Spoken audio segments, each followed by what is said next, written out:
What up? What up? What up? What up? What up? What up? What up? What's good, people? What is up? What is up? They went from the fourth level of hell and sent us down to the seventh level of hell. Why? Because then you got Kwanzaa pulling out her titties. The whore pulled out her titties, and these whore bags over here started feeling and fondling on her tits. What? I don't have it to do with you. Girl, you can go over there, rant and rave. Girl, you can shake all your rainbow bright hair all you want, dear one. I'm not doing this. I'm not doing this with you, dear one. I'm not doing this with you, dear one. I don't have nothing to do with you, and I'm done. Baby, you can scream my name from the rooftops from now till Jesus come back. I'm done after this. Introduced to Tick's Meat. Do you see what I see? Did y'all really hello, casting, wardrobe, y'all let him roll up out of wardrobe with these fans on, giving us all of this, thinking we were not going to see it? We have been waiting with bated breath and anticipating all season long for the slightest glimpse, and y'all just put it out there this episode in all of its magnificent glory. Listen, that young man said, baby, you ate on this first date, you giving up the cooch on the first date, okay? Or you gonna run me my coins? Run me my cooch or run me my coins? Run me my cooch or run me my coins? Run me my cooch or run me my coins? That's our new theme song. That is the new song. Listen, somebody need to put a beat to that. Run me my cooch or run me my coins. Run me my cooch or run me my coins. That's what y'all got going on. Called out Sandcastle. Sand, bitch. Ow. Oh my God, it was so funny, girl. Ooh, baby, listen, let me tell you something. This shit started to turn into the precursor for some gay porn. That's what I thought it was. Because Big T is getting all, the voice starting to go deeper and get a little more wet and moist and sentimental and all this shit. And it was real gay at this point. Like, I thought the bitches was gonna, I thought Lil Murder was gonna turn Big T around and do him like he did Uncle Cliff and do the grease it up with City Lou and ran right in there. It's not a coincidence that Big T started off the conversation by trying to find out if Lil Murder was fucking Mercedes, which he found out he's not. It's also not a coincidence that he would start talking about prison. Why? Because the bitches was probably fucking in prison. Girl. Uncle Clifford, you better go get your man. Big T got plans for that. Well, he had on look like something Big Bird vomited up or something like that. Like, I did not like it. That Big Bird couture he was going for, it did not work. Like the pastor of a gay mega church on Easter Sunday. Okay, it was way too much sequins. He had on way too much makeup. Baby, his face looked like Yala Van Zap's neckline. Okay, just way too much makeup, clumped in everywhere on his face. Get it together, sweetheart. And you're a big girl, so that gives you a whole lot of canvas. So that was a whole lot of makeup, honey. Yeah. Rico looked like he was auditioning to be one of the three kings, or he was auditioning to be the main character on Jesus Christ Superstar. Girl, Wayne, did you have on a blue thong or a blue G-string or something? If you did, I want to see. Can I see? Get me up in my DMs. I do want to see if you have some blue thongs or blue jock strap, something like that. I'd love to see it. Anyway, but I liked it with the turtleneck. Now, Troy.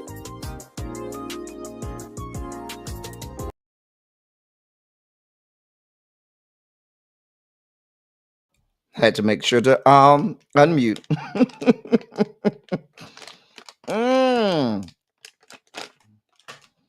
Well, hello, people. Hello. How the hell are you? We are here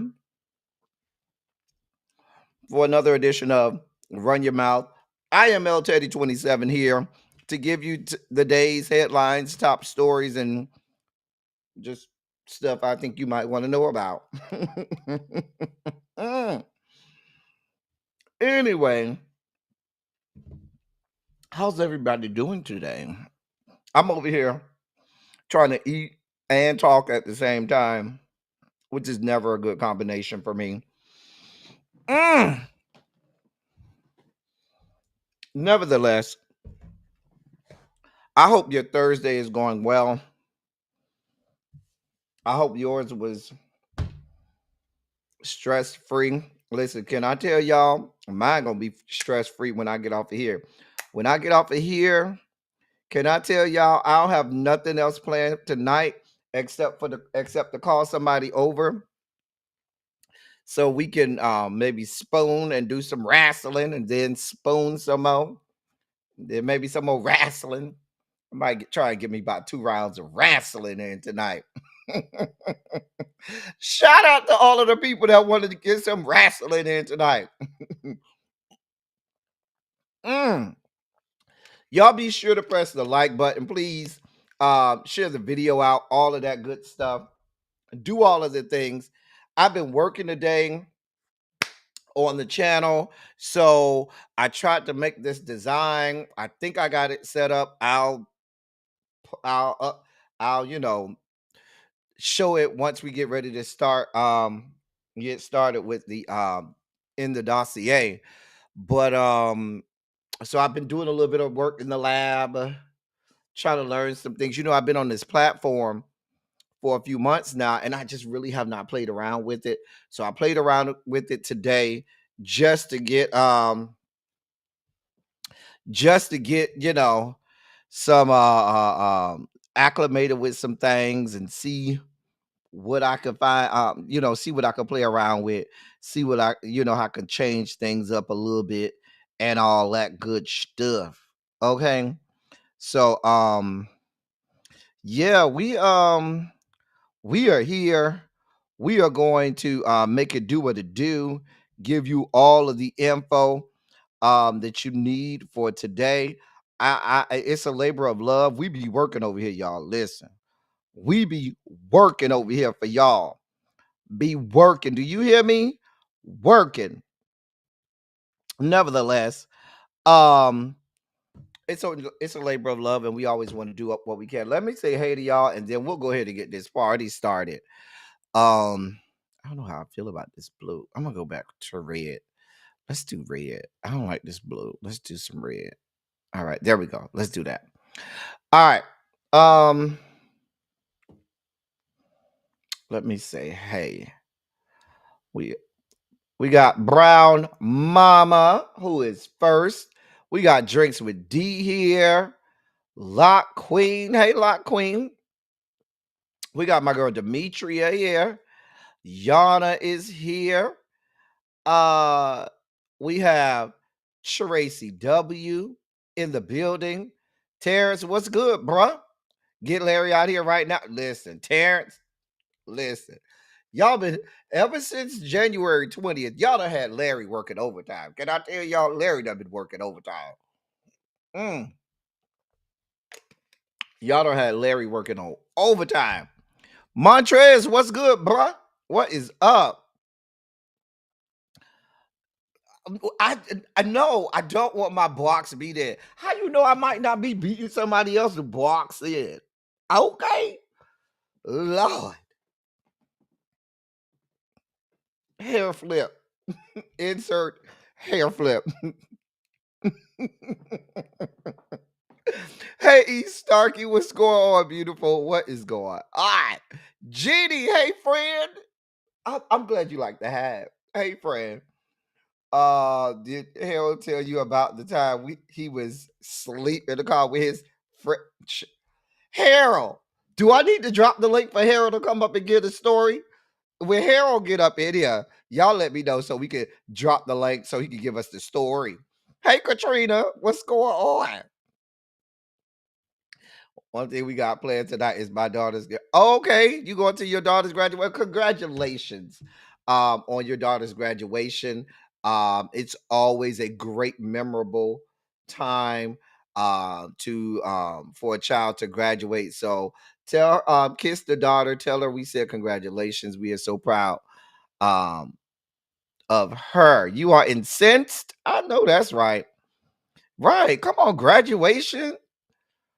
Congrats to your daughter. Hey, Tamara. Right. Congrats to all of the graduates. Be it kindergarten graduation, 5th grade, 8th grade, high school, college, job corps, community college, graduating from the military, whatever you graduating from. Congratulations. Hey, Antonia. Graduating to a new boo. And all of that good stuff. Listen. I go however the wind blows. We do whatever we want to do at that moment. I'm now it. He won't be beating my boxing. Y'all know who I'm calling over. I'm calling over 4 for 4. 4 for 4 is coming over tonight. The banker. 4 for 4 is coming over tonight, and I got to keep him around. You can't just let the banker go like that. Banker got money. Okay, buddy. So we'll squeeze tight a little bit and maybe see if he'll do some he'll lay down and lay it low and spread it wide tonight. See if he'll lay it low and spread it wide tonight. Hey Felicia, what's going on, boo? Listen, because 4 for 4, the banker, it ain't but so much. Hey Miss Bay Thing, what is up? If y'all ready to get this party started, go ahead and put a 27 in the chat. I'm sorry. Put a Shondo in the chat, not a 27. Put a Shondo in the chat. Child, you gonna be over there boohoo crying, Terrence. Real thug tears. Real thug tears over there, Terrence. I know you about to have them real thug tears. Sometimes us thugs, we have allergies and stuff. Those of us thugs around here. We be having allergies and stuff. Okay. So, all right. So it looked like we're ready to get this party started. I tried, y'all see how I tried to fancy the place up. I put, little things in different places, and I'm gonna probably pop some more things in here. I got your little comments over there on the screen. I got, the stuff real big up there and everything. I don't know how I feel about that rainbow. Let me pick a different. Y'all like this over here? I be trying real hard. Maybe we'll go with like a blue. I don't know how I feel about that. What about this? I don't like that. That's too much going on. That's got too much going on too. I don't like the purple either. This one. How about we just don't have nothing and we just go like that? I think that one that'll work for now. I'll figure it out. I'm gonna play around with it some more. It's a work in progress. Y'all like the new like digs? You know how I tried to set everything up. I'm down here. Hey, it's me. I'm way down here now. Way down here. We got the Cash App, QR code prominent for those people who want to. Uh, um, Let me see what the comment section looks like. Okay, there's the comment. The comments cover up my face, but it's okay if my face is covered. I don't need to be seen. It's not important for me to be seen. But we got the comments on the side too. So, if you need to see your comments and stuff, they're over there. Yeah. I am planning on doing a Twitch live. So just to try to, I am going to start doing more with my Twitch. So if you don't have a Twitch account, I am going to ask that you get one, because there will be times where I go live only on Twitch, just so we can build up the Twitch account and get that going over there. Anyway, we're going to start off like we do with our Pride Month spotlights. We need the electric blue when things are shocking. Okay. Thank you, Tracy, for putting the Twitch account up there. So today we have two things, two spotlights in our Pride Month. Hold on, I ain't even got the dossier up, y'all. I don't even have it up. Like, I ain't even got it up at all. Get your life in order. Get your life in order, L Teddy. Get your life in order. Okay. Because I ain't even have the dossier up. It wasn't even up. Okay. All right. So, for our first moment, today is June 12th. And on June 12th, we spotlight and remember the 49. And that's the 49 people who met their untimely death on June 12th, 2016, 9 years ago, at the Post nightclub in Orlando, where a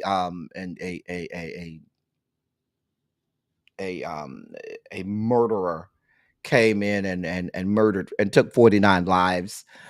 We remember them. We will keep them um, front of mind and never forget what happened. And those who lost their lives just trying to enjoy themselves and have a good time at the club, down to the bar, or as we say in the community, us old girls, down to the punk bar, and met their untimely death on that night of June 12th, 2016. We remember them.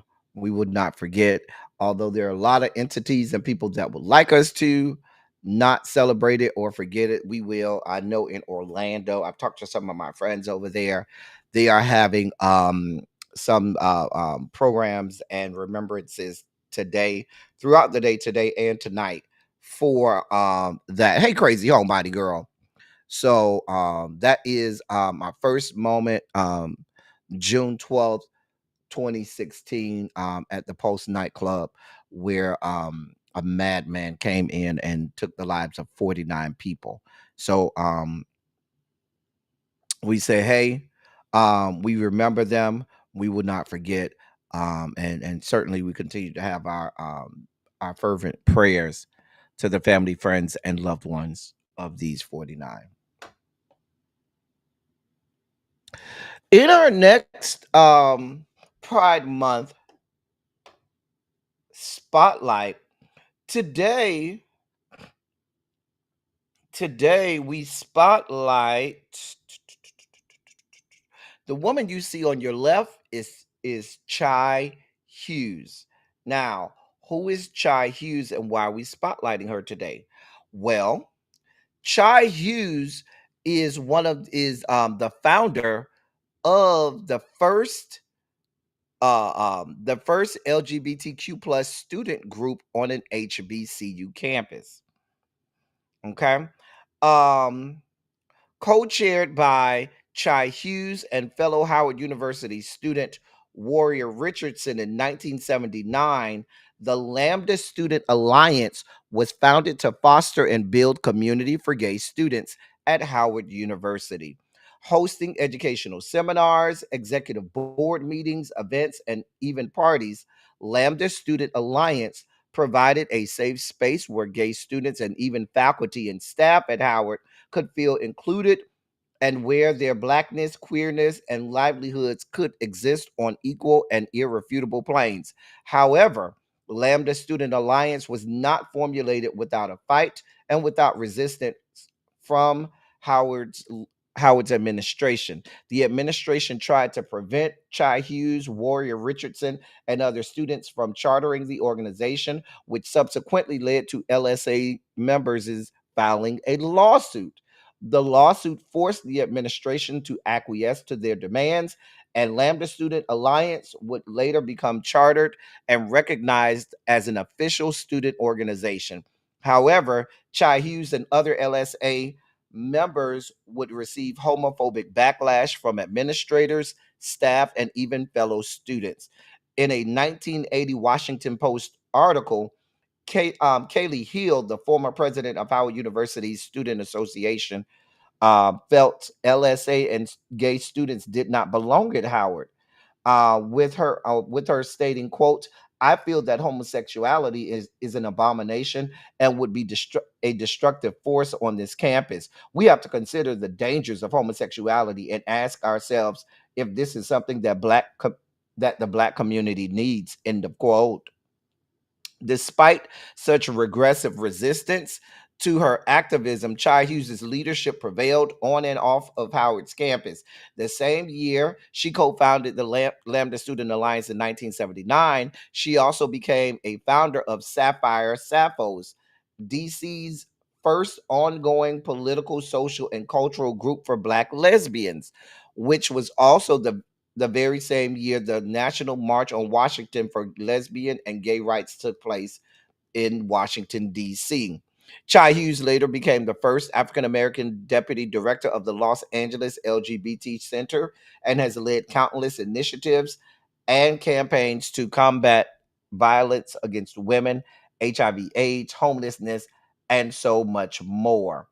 A true revolutionary pioneer in her own right, she had spearheaded a blueprint, a movement, and legacy that will forever be etched into the framework of Howard University, Washington, D.C., Los Angeles, California, and beyond.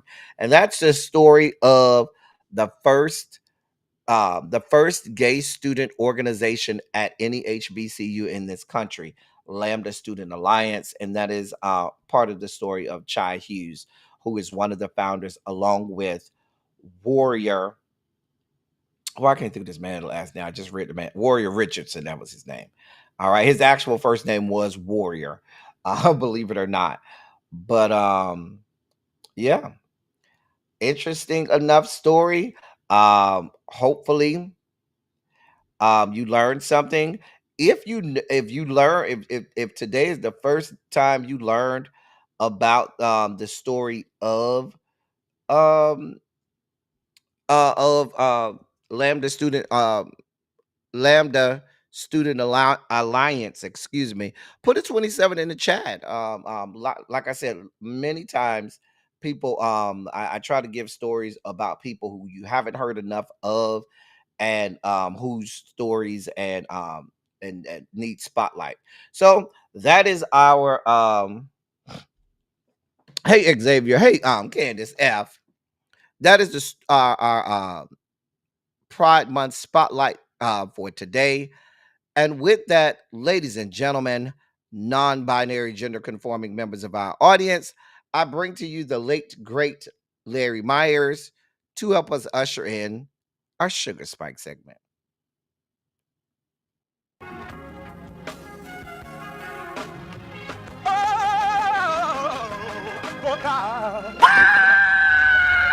You see, this is the part that I like. Major Sugar Spike. So love the world. I want to fight. That he gave his only begotten son. Major Sugar Spike. And shall ever believe. Major Sugar Spike. They shall not perish, but have everlasting life. Taste the biscuit. I wish somebody help me. Thank you, Larry. I'm still working out the kinks of everything, y'all. I'm still working out the kinks. Y'all bear with me. We still working on everything. We still working out the kinks on everything. Thank you, Larry. So yeah, y'all bear with me. I haven't quite figured out everything around these parts, but we're gonna do the best we can. It's a work in progress. Hey, Cassandra, we start off today with what some consider shocking news. Those of us that know better, it ain't that shocking. It is not that shocking. Here's the video. Guys, ready? And balancing. Sir, hands up, hands up. I'm Senator Alex Padilla. I have questions for the secretary, because the fact of the matter is a half a dozen violent criminals that you're rotating on your hands off. How many of our ice agents have been docked? On the ground. On the ground. Hands behind your back. Hands behind your back. If you let my hands go, I stand behind my back. All right. Cool. One hand. Lay flat. Lay flat. Other hand, sir. Other hand.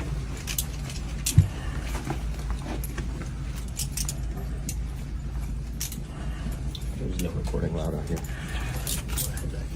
I did not know. There's no recording allowed out here per FBI rights for the building. For what, I'm sorry? There's no recording allowed out here. That's my boss. I have to There's no record recording everything allowed for out us. here.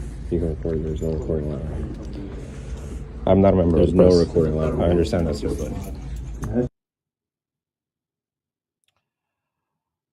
That was the video of the manhandling, tackling to the ground, and handcuffing and detaining of a sitting senator in these yet to be United States of America.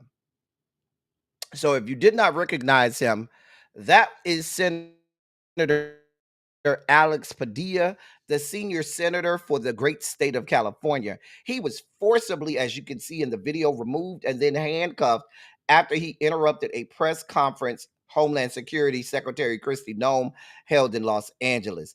Video of the incident shared by a Fox News reporter showed multiple men restraining Padilla and forcing him out of the room, while other videos show they later pushed him to the ground and handcuffed him. You could hear him saying, quote, "I am Senator Alex Padilla. I have questions for the secretary," at which point they forcibly removed him. Yeah, this is happening. The press conference kicked off with Padilla swiftly interrupting Kristi Noem, only to be confronted by what appeared to be her security detail. Later during the press conference, Secretary Noem said she would plan to speak with the senator. Alex Padilla's office has not responded yet. As you can probably imagine, they're still getting situated with the situation. But Secretary Noem said, quote, "When I leave here, I'll find him and visit and then find out really what his concerns were." I think everybody in America would agree that that wasn't appropriate, that if you want to have a civil discussion, especially as a leader, a public official, that you would reach out and try to have a conversation. For instance, I have left voicemails for California Governor Gavin Newsom wanting to have a conversation. Has he returned them? No, he hasn't. End of quote.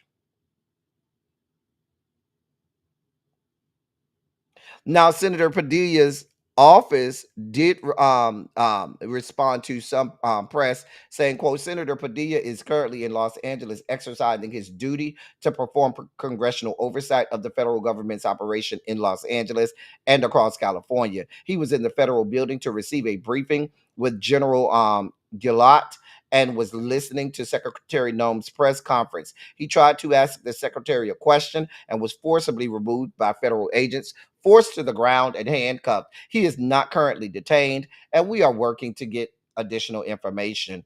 End of quote. And that was from a statement that came from his office. When he was finally released and able to speak, he said, quote, this is what Senator Padilla said. He said, quote, "I will say this. If this is how this administration responds to a senator with a question, I can only imagine what they're doing to farm workers, to cooks, to day laborers out in the Los Angeles community and throughout California and throughout the country." End of quote.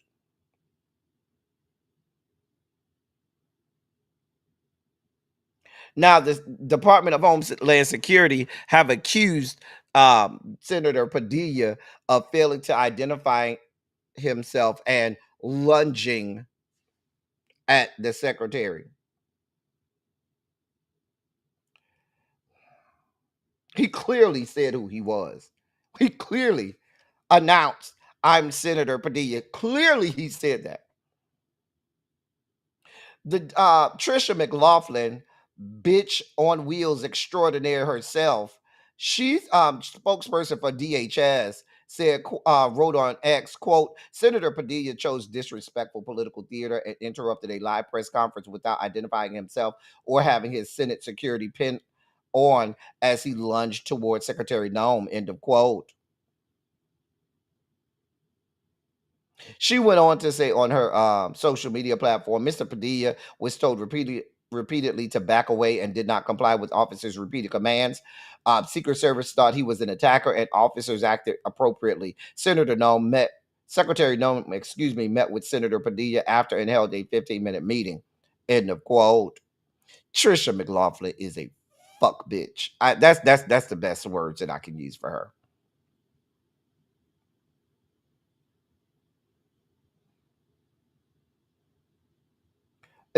This is happening. Listen, this is happening. This is happening. Hey, everybody coming in. I think I saw Cybera and Paul and Uncle Jay. Some other people came in. Xavier. This is happening. Here we are. Here the fuck we are.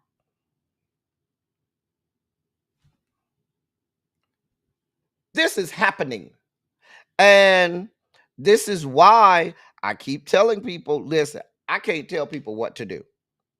I cannot tell people what to do. I cannot tell our black people what to do. But black people, we are fooling ourselves if we think that this fight is not going to come to our doorsteps. We have members of Congress, Representative LaMonica McIver. We saw they arrested her.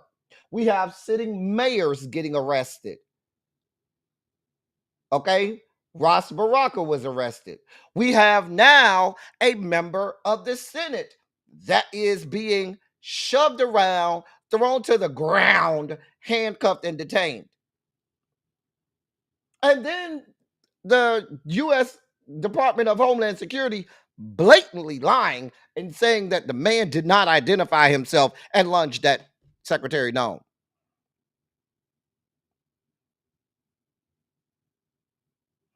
If we believe that this fight is not coming to our doorsteps, black people, you are fooling yourselves. You're just being willfully ignorant. Now, I can't tell people what to do. Everybody has the right to do what they want to do.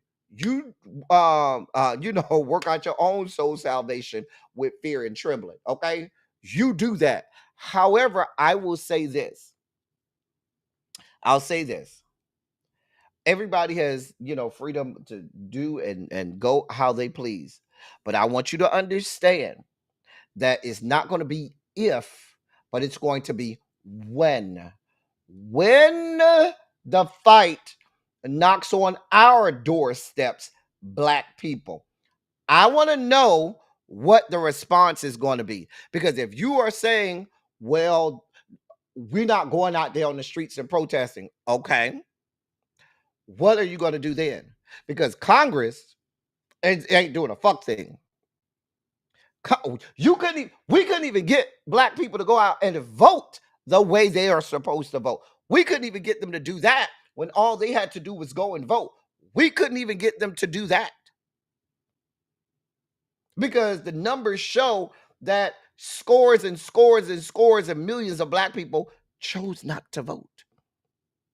So when it comes knocking at our door, what is the response? What do we do? Because nobody in Congress is fighting for us. Not a fuck person. What do we do? How do we disturb what's going on enough to get our needs met, to get answers to our questions, to get people to turn and look at our plight? And if we did choose to go out and beat the streets, what have you said to every other community out there? Because what you're saying is, I'm just telling you where we are now. Hey, Symmetry. Hey, It's Always Sunny. Because by you saying we ain't going out there with y'all, we don't give a damn, leave us out of it, it ain't our fight.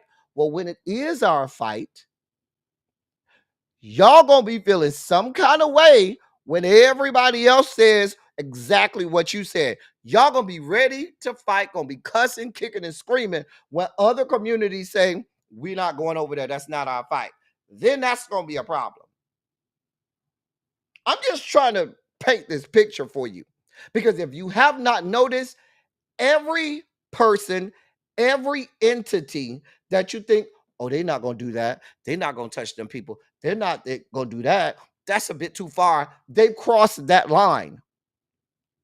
Every uncrossable line they have crossed. Hello, it's coming to our doorsteps. We're going to have to get in the fight. There is no sitting down, because if you choose to sit down, they don't ignore the people that sit down and don't say anything. The people that sit down and don't say anything get stomped out. That's what happens. They get stomped out. I'm just telling you how this is going to go. The man threw that shoe at George W. Bush was treated bad. He was. I'm going to say this. Trump said that immigrants taking black jobs, this is part one of his plan. His plan is to remove immigrants and replace them with black bodies to work in the field. Say it, Samira. You ain't wrong. You are not wrong. It's coming to our doorstep. It's coming. Whether or not we want it to, it's coming.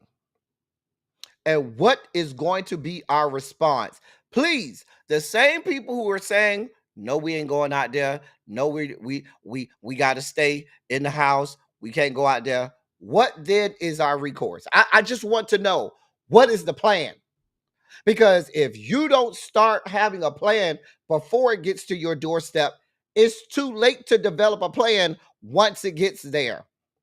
There's no time to develop a plan of action once it gets to your doorstep. So now that you believe, because I don't believe it's not at our doorstep already, I think it's already here. But since you believe it's not at our doorstep now and you sit in the house, what is your plan? What are you putting in place? What are you putting in place? What is the response? What would you have us do? So when it does come to our doorstep, when they do start to do things that disenfranchise your rights, when they do things that are deemed illegal and directly affect Black people, right? Because I guess that's the only people we should care about. What then is our response? And at the rate that we're going right now, alienating all other groups, because you said, well, y'all ain't vote how we wanted y'all to vote, so we don't care about y'all and we're going to alienate y'all. I want to know what then is our response, and who then should we be depending on to join us? I'm just trying to figure this out.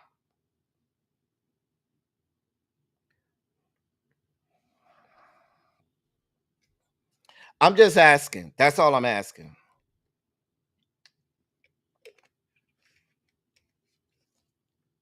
People are staying willfully ignorant.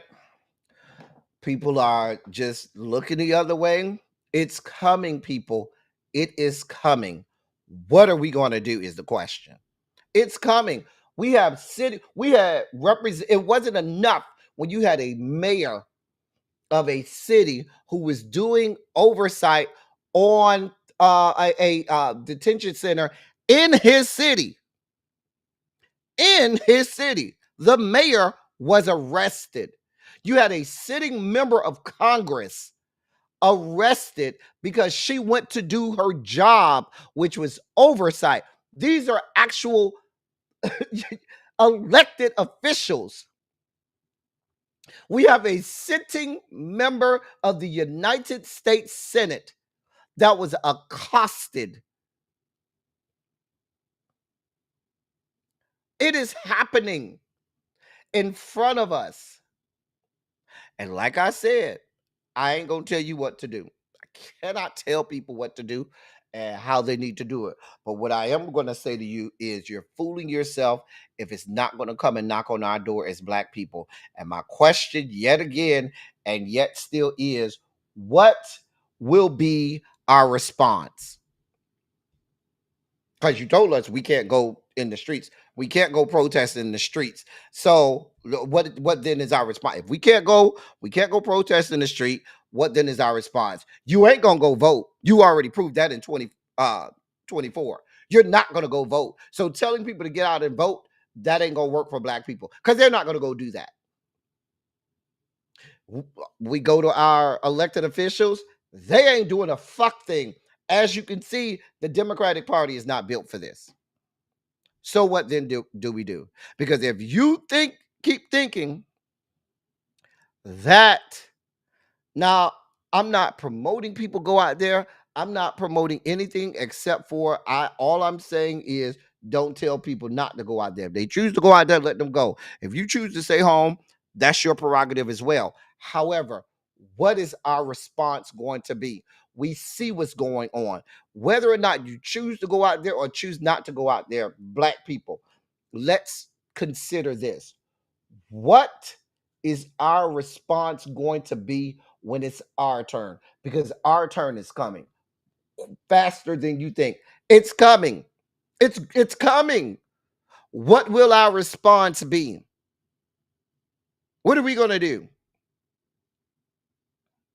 What are we going to do?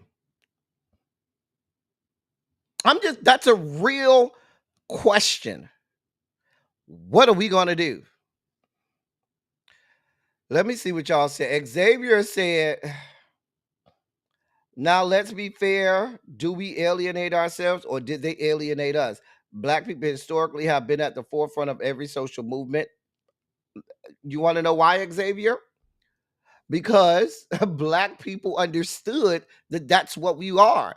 When people say we are not our ancestors, they are absolutely right. Our ancestors were fighters. Our ancestors fought.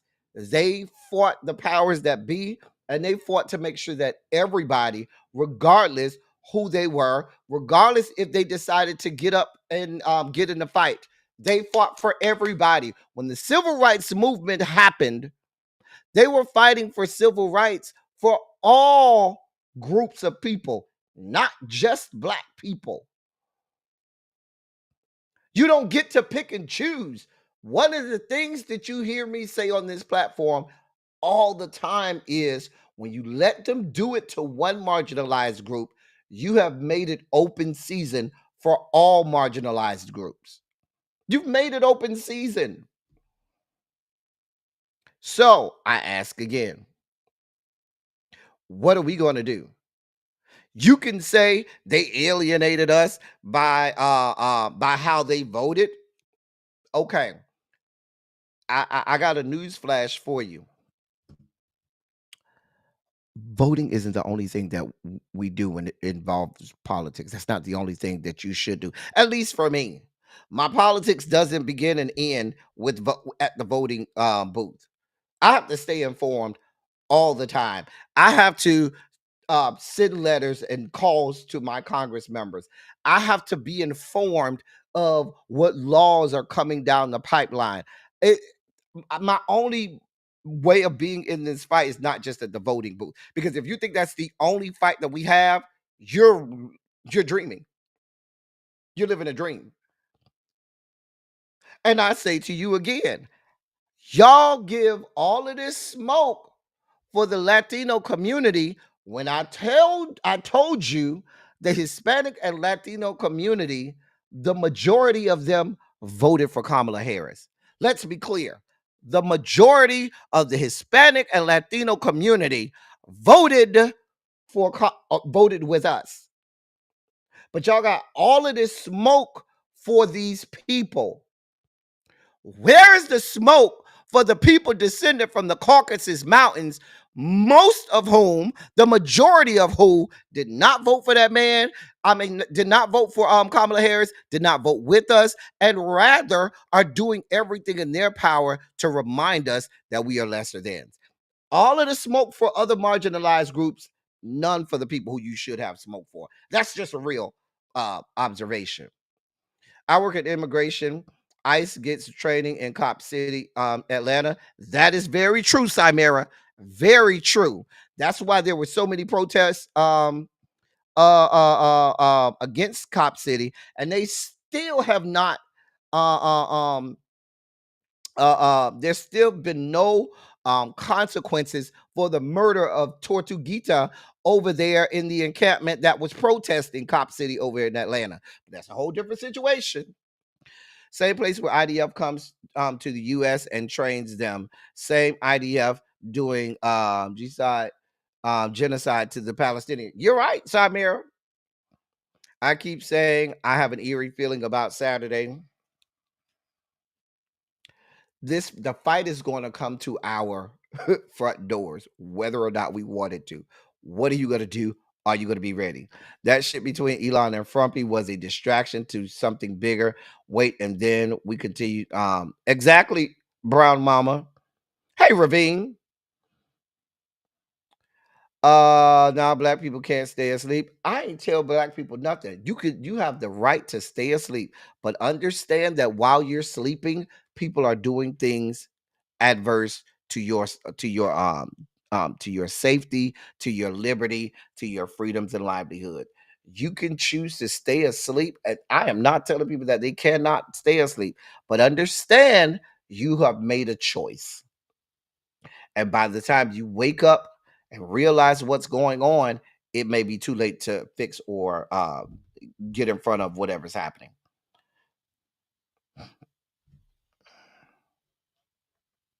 I agree, Xavier. Historically, we've been doing this, and now let's reconcile that, Xavier. You are absolutely right. Historically, black people have always been there, always did done what they needed to do. So now, what that means is we're going to be the first iteration of black people, the first generation of black people that don't go out there and don't fight for their freedoms. Because whether or not you think we're fighting for the Latino or Hispanic community or not, we're fighting for our own freedoms. Let's be clear. So what you're saying is you're okay with this being the generation of black, the time period, or when the annals of times is told, all of the black people before had to fight. We decided we ain't got no more fight, and we just gonna sit down. Mind you, we've been a generation of black people that have been able to enjoy some of the greatest freedoms that black people have ever had in this country. Let's be clear. The generation of black people alive right now have been able to enjoy some of the greatest luxuries, liberties, and freedoms that black people have ever enjoyed since we have been in this country. And you all are the ones that are saying, y'all ain't got no fight.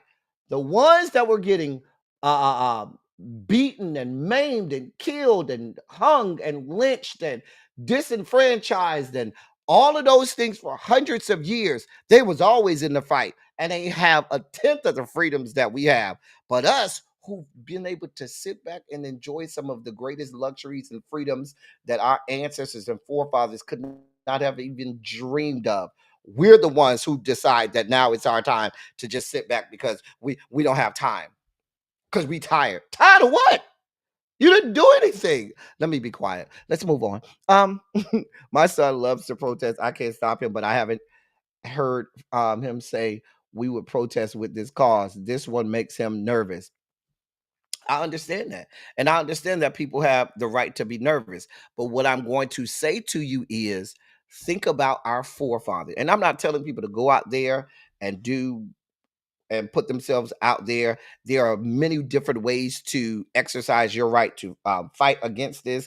There are several ways to do that. But what I will say is this. Think about those 100 years ago, 75 years ago, when people were out there protesting, knowing that they were putting their bodies on the line. I will remind you, let's remind people, do you know what moved the needle during the civil rights era? Let's remind you. Every time the needle got moved in this, there was real substantive movement for civil rights during the civil rights movement. It involved children putting their bodies and lives on the line. Shall we remember the infamous videos of dogs and water hoses being sicked on black people? Those were not adults. Those were children that took the day off from school to be involved. We remember the infamous Edward Pettus Bridge. Those were teenagers. And so now we have this. I can't tell people what to do. But what I am going to say is if we don't think that we're not going to have to make our mark and have our names written in the history of this country and how we fought against what is coming, we're fooling ourselves. Honestly, I don't know, because whatever we do, they're going to do something, including protesting. Doug Jones lost his Senate seat because black people in Alabama say, "Home." That I'm trying to tell you. Viola Louiso got her head blew off in Selma for driving black people around to register to vote. Brittany Janae, hey, how you doing today? Jasmine Crocker was also getting threats to get arrested by this administration. Oh, they're waiting to get our girl Jasmine. You're correct. We are also the generation that was told that the world was changing and had to watch it get progressively worse.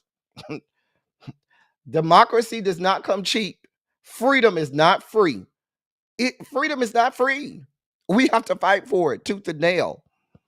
Birmingham Children's Crusade. Yes, John Lewis was in college. I'm telling you, whenever we've had substantive change, it's involved people putting their lives on the line, putting their bodies out there. And think about the when the Black Lives Matter was actually started, I believe, in 2013, but it didn't rise to what it to nationwide fame until the summer of 2020. What had to happen? Blood was shed, bodies were on the ground, people died. George Floyd died, Breonna Taylor died. There was bloodshed. Bloodshed. Lowndes County was very important. In the it was. So I just wanted to say that. Listen, every day it gets scarier and scarier. Every time you be like, okay, it can't get no worse, it absolutely gets worse. Well, I told y'all that you can't depend on the Dems, right? Mm. Mm. So the Democrats are facing backlash online after 75 Democrats broke ranks to join Republicans, voting for a House resolution which expressed gratitude for ICE and other law enforcements, in addition to condemning anti Semitism. The broader resolution focused on condemning the anti Semitic attack in Boulder, Colorado this month. The subject, Mohammed Sabri Solomon, faces 118 criminal charges. Solomon is accused of targeting a march calling for the return of Israeli hostages in Gaza.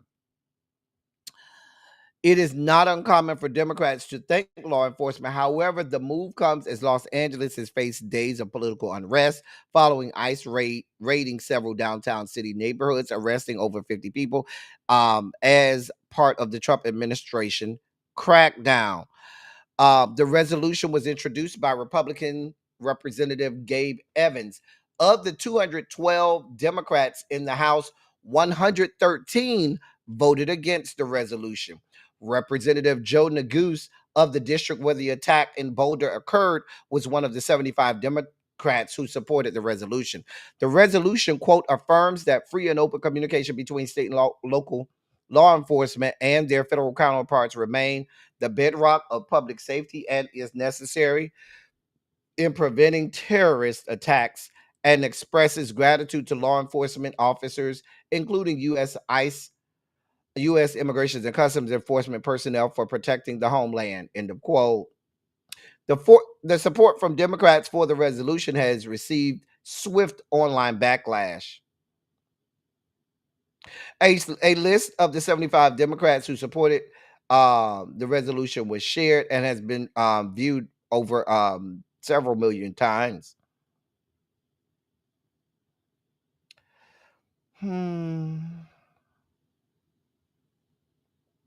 People are outraged. People are outraged because once again, you have the weak. Hey, Catherine Powell. Oh, you want to know who the people are? I'm glad you asked, because I would never not give you who the people are. Let's see, is this the here's the let me take the banner down so y'all can see all of them. Hold on for a moment. Okay. Uh-huh. There's the first 15. Let me move this over a little bit so you can see it. All right. There's the first 15. Uh-huh. You see your senator on there? I mean your congressman on there?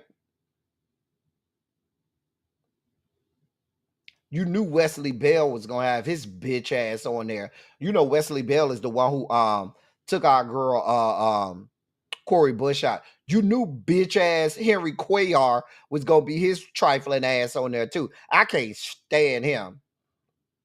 Chantel Brown, we remember you. You're the reason that Nina Turner didn't make it. Remember, the establishment Dems, that's who they implanted in that Ohio district when they got rid of Nina Turner. That's the first list. Here's the second list. Here's the second list. Uh-huh.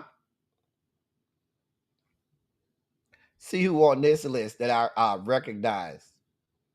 Mm-hmm. I'm surprised to see Steny Hoyer on there. Mm-hmm. Mm-hmm.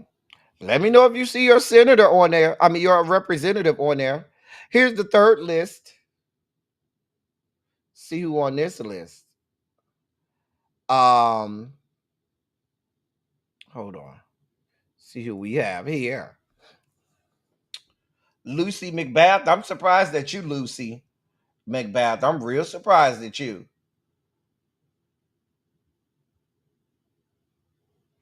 Mm. That's the third list. Here's the fourth list.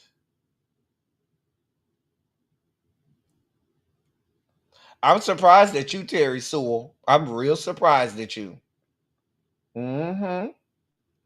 I keep telling y'all, everybody's up for grabs. Anybody could be primaried at this point. Nobody, no sitting member of the House or the Senate is safe to me. Everybody can go.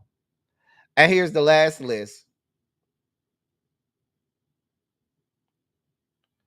Of course, my raggedy ass representative, fuck bitch ass Frederica Wilson, she gets on my damn nerves. Of course, stinking ass Debbie Wasserman Schultz would do that. She ain't shit. Richie Torres already, his slip been showing for quite some time now. We done seen you for who you are for a long time now, Richie Torres. So we already know. Eric Swalwell, I'm very surprised at you. Very surprised at you. Mm-hmm. That's the list of 75. I didn't want y'all to not know who they were. Mm-hmm. Uh-huh. Yep, they sure are, Miss Shorty B. Frederica Wilson gets on my last fucking nerves, little baby. She's in my district, in my voting district. That's my congressman, and I send her all kinds of nasty. I don't know why you surprised at Frederica. She ain't shit. Let's be clear. That's my congresswoman. She ain't shit. She was one of the ones that voted to censure AOC and Ilhan Omar and those Democrats that spoke out against Israel and what they were doing to Gaza last year. She's one of the ones that voted to censure those members of her own caucus. She ain't shit. I've been trying to get her out of there for a minute. Anyway, don't get me started. But yeah, raggedy ass, feckless ass Dems. In more news, while they are running through farms, the fields down to farms and in manufacturing warehouses, tackling immigrants to the ground and illegally deporting them. Oh, well, you should know they're bringing rich immigrants in. Mm-hmm. The Trump administration today launched a website for those interested in a $5 million investor visa for the U.S. to sign up for early access to newly created gold cards. Thousands have been calling and asking how they can sign up to ride a beautiful road in gaining access to the greatest country and market anywhere in the world. And the quote is what your president said on Truth Social. So this is the free access card to come over here legally. So if you want to come in this country, you got to pay $5 million. I'm sure you also have to be the correct hue or have the correct amount of melanin. Mm-hmm. He went on to say, quote, this is a gold card. We're going to be putting a price on that card of about $5 million. And that's going to give you green card privileges. Plus, it's going to be a route to citizenship. And wealthy people will be coming into our country by buying this card. End of quote.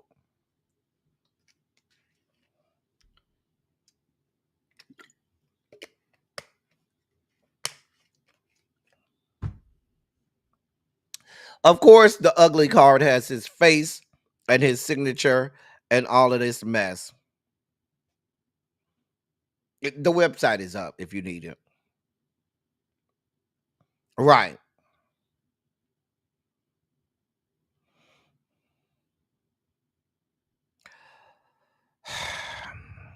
In more news, now yesterday we did the story about those soldiers over at Fort Bragg when Trump was there 2 days ago on Tuesday for the 250th anniversary of the Army.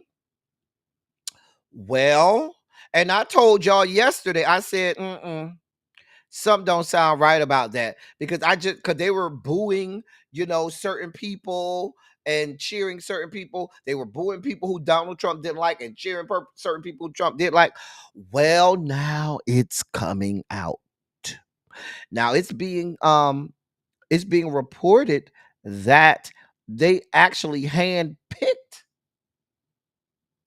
the people, the soldiers that you see that will be standing behind President Trump. And they handpicked them based on their political leanings and ideations. And even while they were handpicking them to make sure that they aligned themselves with Donald John's political viewpoints and ideations, they went further. And in the memos and messages where they were selecting them, they included the quote, "no fat soldiers," end of quote. I mean, these are Republicans we're talking about. They're used to being on Grinder and stuff like that, where they're used to saying no fats, no femmes, no rice, no whatever, no blacks or whatever. They're used to no fats, no femmes, and no this, no that, because they always on Grinder. So it makes sense if they're handpicking soldiers to stand behind their God King. Even if you do align politically with them, they must have thought that they were, putting up their new Grinder ad. So no fats, no femmes was up there too. I'm just saying.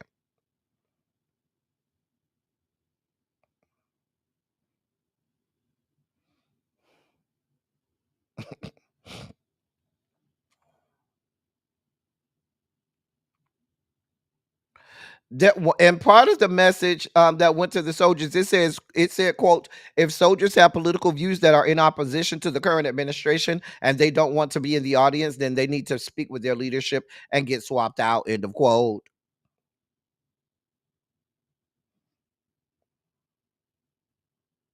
Now, one of the commanders at Fort Bragg who wanted to who spoke on the condition of anonymity said, quote, "this has been a bad week for the Army, for anyone who cares about us being a neutral institution.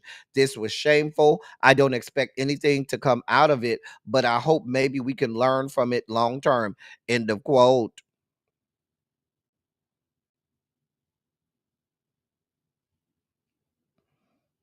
This is what's happening.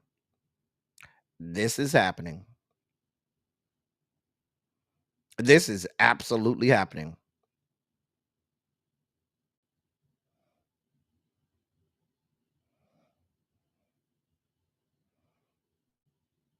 That Listen, I know that Terrence. What I'm saying to you is, it's like this administration is going through the Constitution and all of the laws and saying, what does the law say we should not do? Let's do that. Like every law, every amendment, every article of the Constitution literally speaks against the shit that these people be doing. But this is the same president who has made it abundantly clear they don't give a damn about the military at all or veterans at all. Certainly, when you put the likes of Pete Hegseth as DefSec, you certainly don't give a shit. But here we are. Here the fuck we are. A mess. A damn mess. Well, in more news, now y'all were talking about this coming Saturday, where people in DC will be forced to celebrate the birthday, the 79th birthday of the conservative God King Donald John.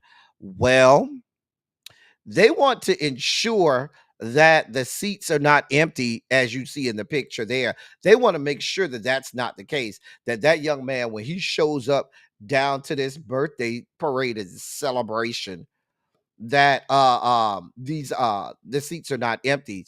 So then there's this, an advert on Craigslist that called, I didn't even know Craigslist was still a thing and people were on Craigslist, but that's a whole different story.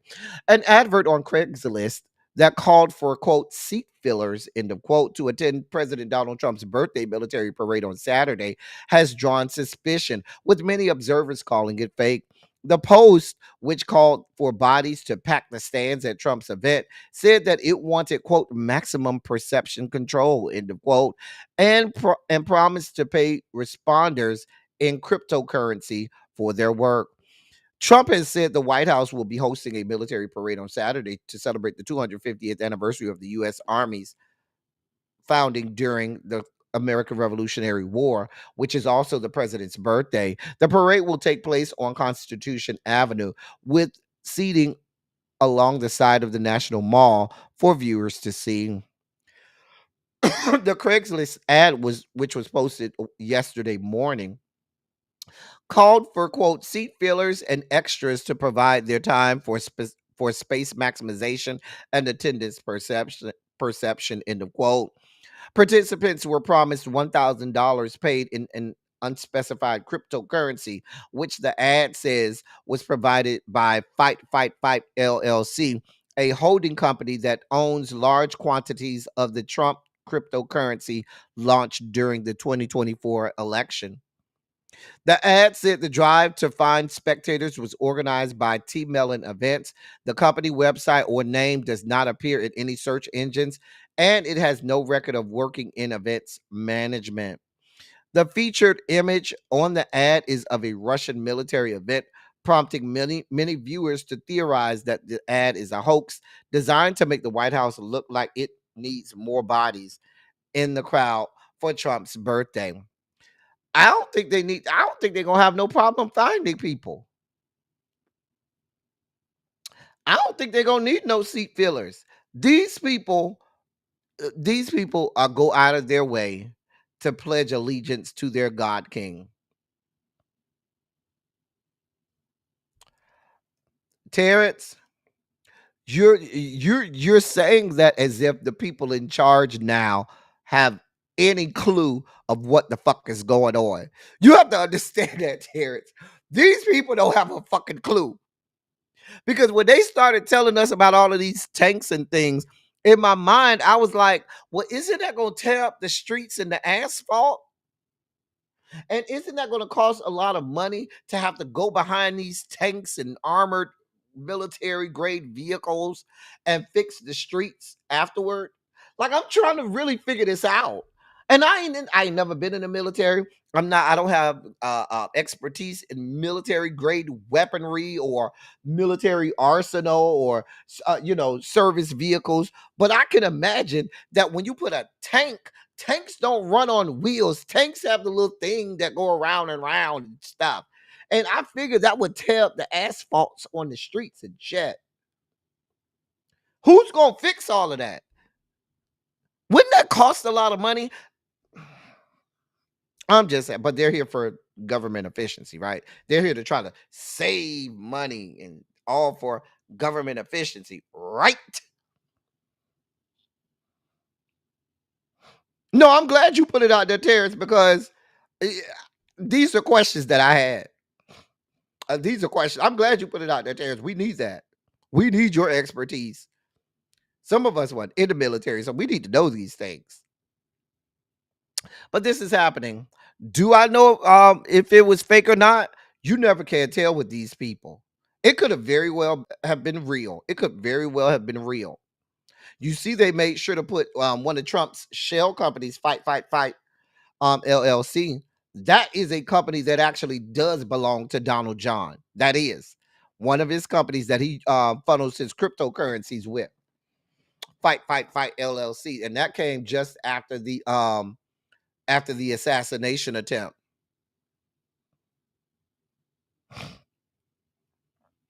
In more news, now while they're having that parade, there is anticipated to be several protests, no kings protests all over the country. Opponents of Donald Trump's administration are set to rally in hundreds of cities on Saturday during the military parade in Washington to mark the Army's 250th anniversary and Trump's birthday. The No Kings protests are set to take place to counter what organizers say are Trump's plan to feed his ego on his 79th birthday, and which happens to also be Flag Day. No Kings will follow several days of nationwide protests against federal immigration raids, including in Los Angeles, where Trump's deployment of the National Guard further agitated his opponents. Listen. Now you know the No Kings protest started. I remember they had one on President's Day, and it was started and orchestrated by the 50501 movement. And 50501 movement is stands for 50 states, 50 protests, one movement. So that's why it's 50501 movement. 50 states, 50 protests, one movement. And so they're the organization behind the No Kings protest, and they had a big one on President's Day in Washington, D.C. But like I said, we've had protests all over the country. Let me see. I know I had a picture. Hold on. Let me see if I could get this picture up of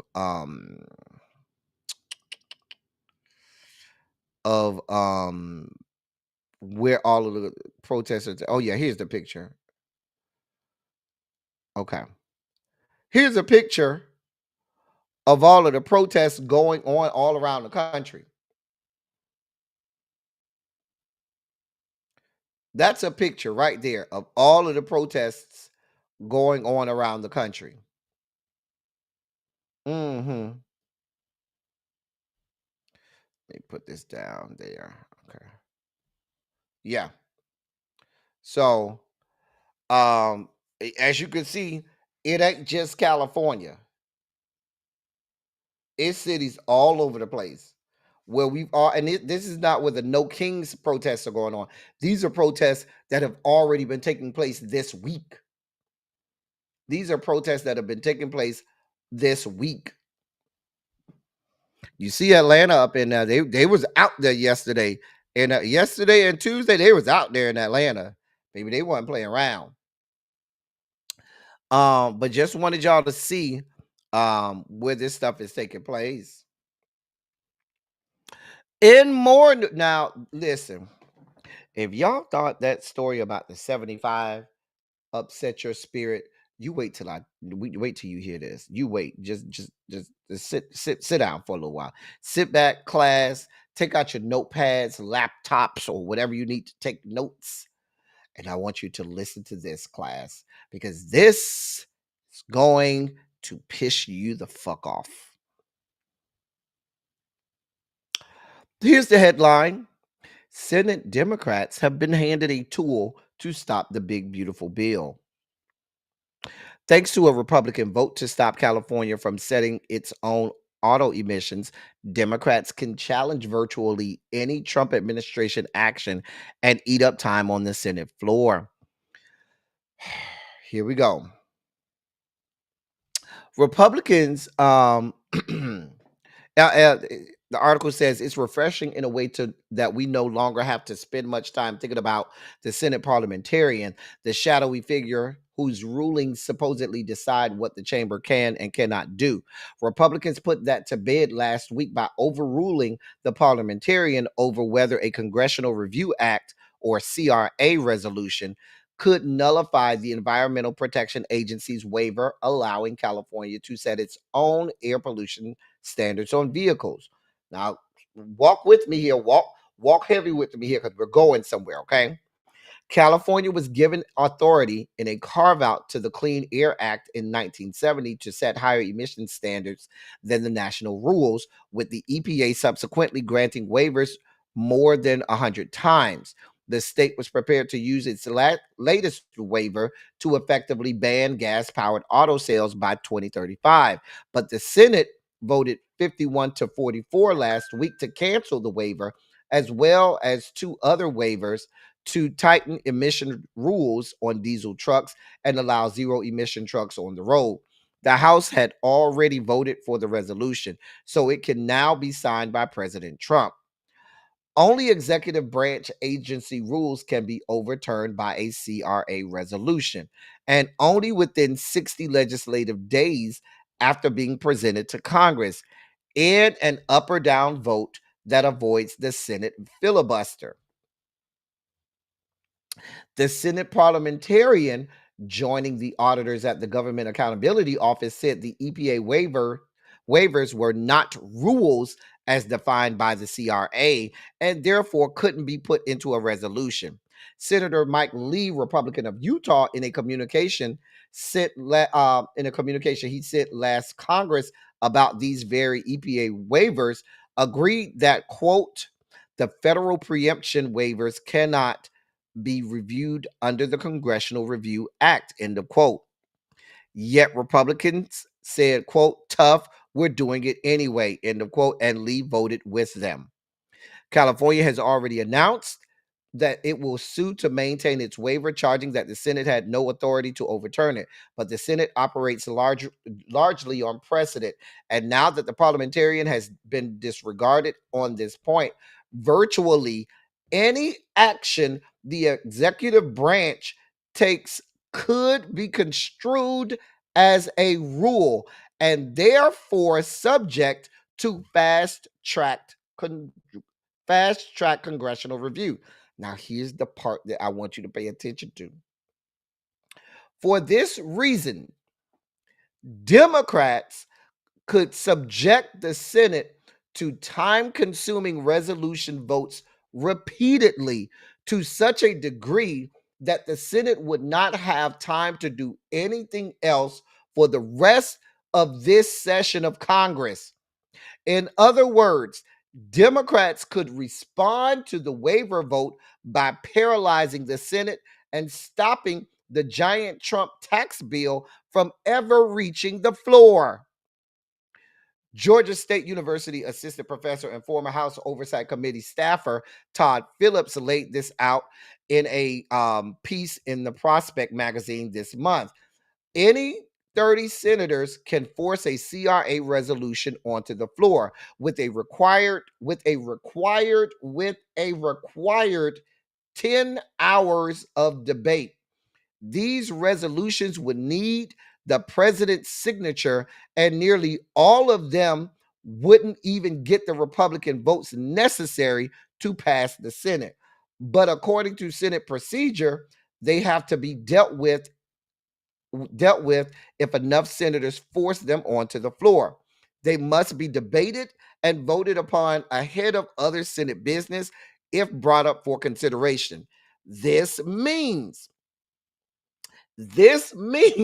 that Democrats can tie up the Senate floor for upwards of 10 hours with any single CRA resolution.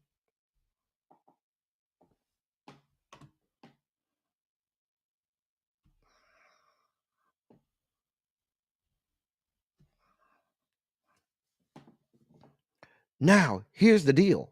Let me cut to a news flash for you.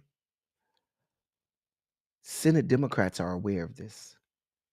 They are aware of this. Hey, Angela, they know this. They are aware of this rule, of this loophole. They're aware of this parliamentary procedure and political posturing, and are still willfully not willing to do it. Remember, how many of y'all remember when Corisha Booker did that 25-hour marathon where he held the Senate floor hostage? Remember, I was over here saying, why couldn't there be an endless cycle and rotation of this happening so as to stifle anything happening in Congress? Remember, I said that the Dems should just do that as a way to stop Congress in its tracks Well, we have found that there's an actual way for them to do this procedurally according to the parliamentary procedures, and these bitches are choosing not to do it. Not to do it. That's why I said all of them hoes are up for to be primary. Get rid of all of them hoes. I don't give a shit. Nobody is safe. Nobody. Because now we know that you could hold the floor of the Senate hostage and say, until your president acts right, and this would not close Congress or anything that Chuck Schumer's going to try to say. This would be a procedural measure for these people to bring Republicans and this administration to its knees. And what are they doing? Not a fuck thing. I told you these people aren't built for this. They're not built for this. They're just not. And that, ladies and gentlemen, when I looked into it and I read it, and the article goes on to tell all about how Chuck Schumer and the Senate Dems know all about this rule. They are aware of it, but are willfully choosing to do nothing. Willfully choosing to do nothing while they're over here screaming, bloviating, and blathering about how they're not doing right by the American people who are having their rights stripped from them, and the people who can help us are doing nothing. All of the Democratic leadership knows all about this, to include the leadership in the House. Now, even though this is not a part of the parliamentary procedures within the House, this is a part of the parliamentary procedures in the Senate. And if y'all was about that life, Hakeem Jeffries, y'all would be putting pressure on fuck bitch ass Chuck Schumer. And please be clear, if the Democratic leadership knows about this loophole, certainly the other Democratic senators know about this. So if they know about this and are choosing not to do anything, they're the problem. I told you none of these people are safe to me.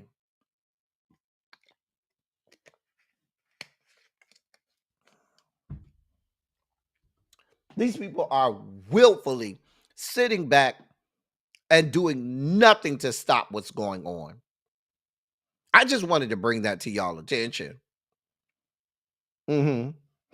I just wanted y'all to know.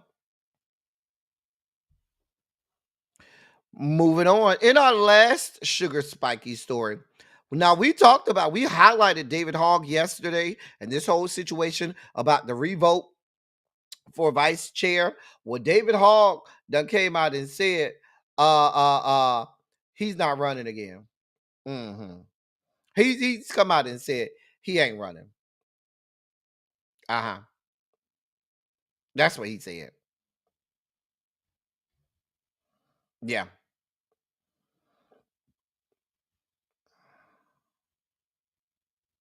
Now yesterday afternoon, there was a vote with 75% of the 393 participating DNC members voting to vacate the election that they had in February for the vice chair positions, and 25% voted against doing so. And with that, that meant that David Hogg and Malcolm Kenyatta would now face off for a single vice chair position in an election that will span from today through Saturday. David Hogg is already on record saying he's not running. So our boy Malcolm Kenyatta is going to end up getting that position.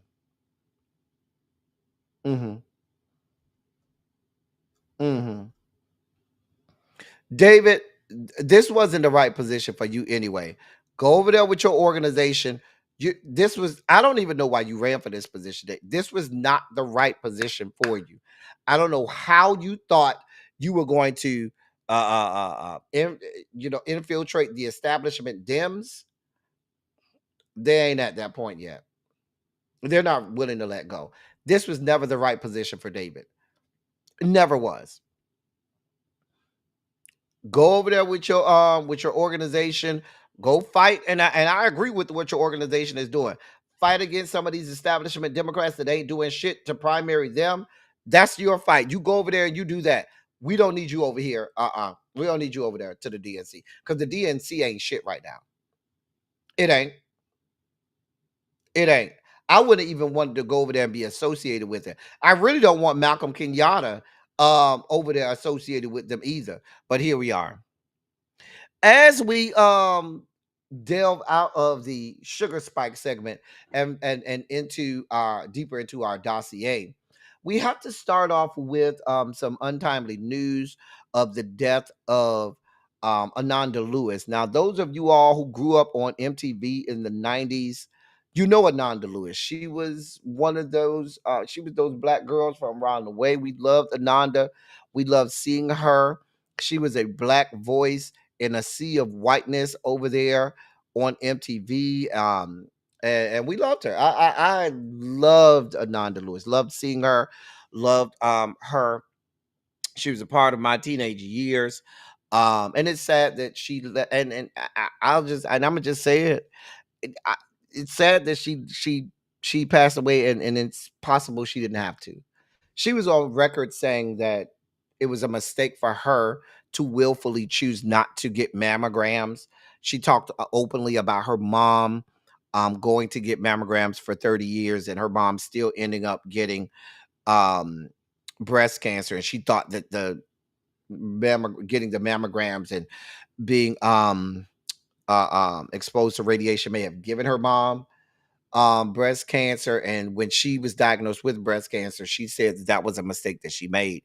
She willfully chose not to. She could have had surgery, and she said that she was not going to do that. She was going to go do some homeopathic um, medical treatments and things that she was going to do. She was not going to go under the knife and have surgery, even though doctors recommended it for her, and thought that they could, get rid of it. And she chose not to. And, but yeah, she passed away yesterday, at the age of 52. So we certainly, send our thoughts, prayers, and condolences to her family, friends, and loved ones who I know are commemorating her life at this time. So shout out to Ananda Lewis, um, dead at the age of 52.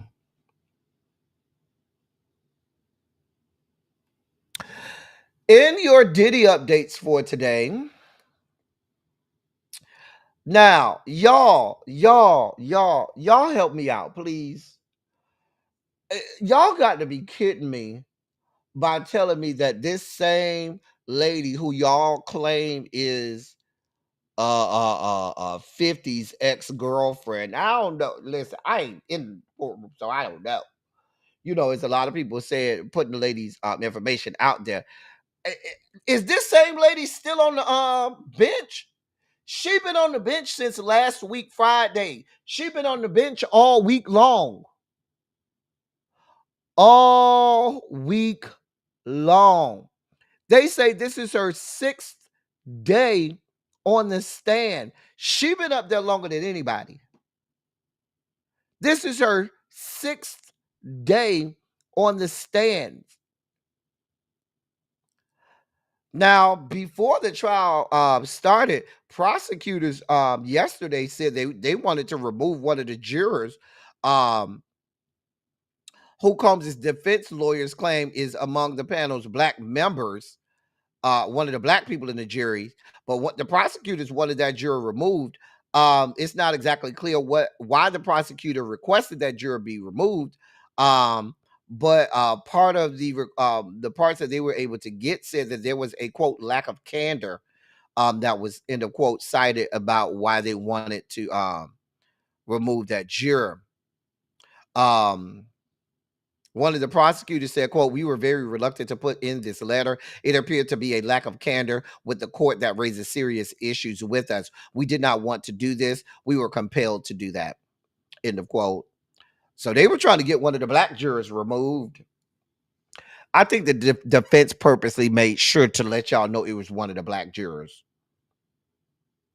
But yeah, this lady done been, listen, this lady done been on the stand for 6 days.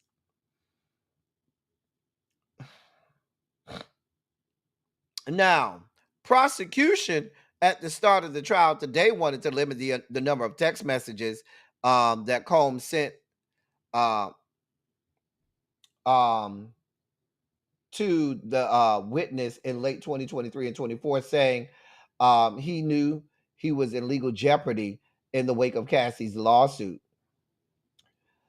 Um, eh, listen, this lady, I'm still in the basement. Listen, but the prosecution wanted to limit the amount of text messages they could use. The defense wanted to make to talk more about Diddy wanting to make self-serving statements that hotel nights and freakouts were completely consensual events as preemptive legal strikes. And there was some legal posturing. The judge appeared to be leaning toward the prosecutors, ruling against the introduction of at least one allegedly self-serving Combs voicemail. The judge, both sets of lawyers and an attorney for Jane, the witness, left the courtroom to discuss in the judge's chambers. This lady went back on the witness stand for her sixth day. She was still in ongoing cross examination. Um,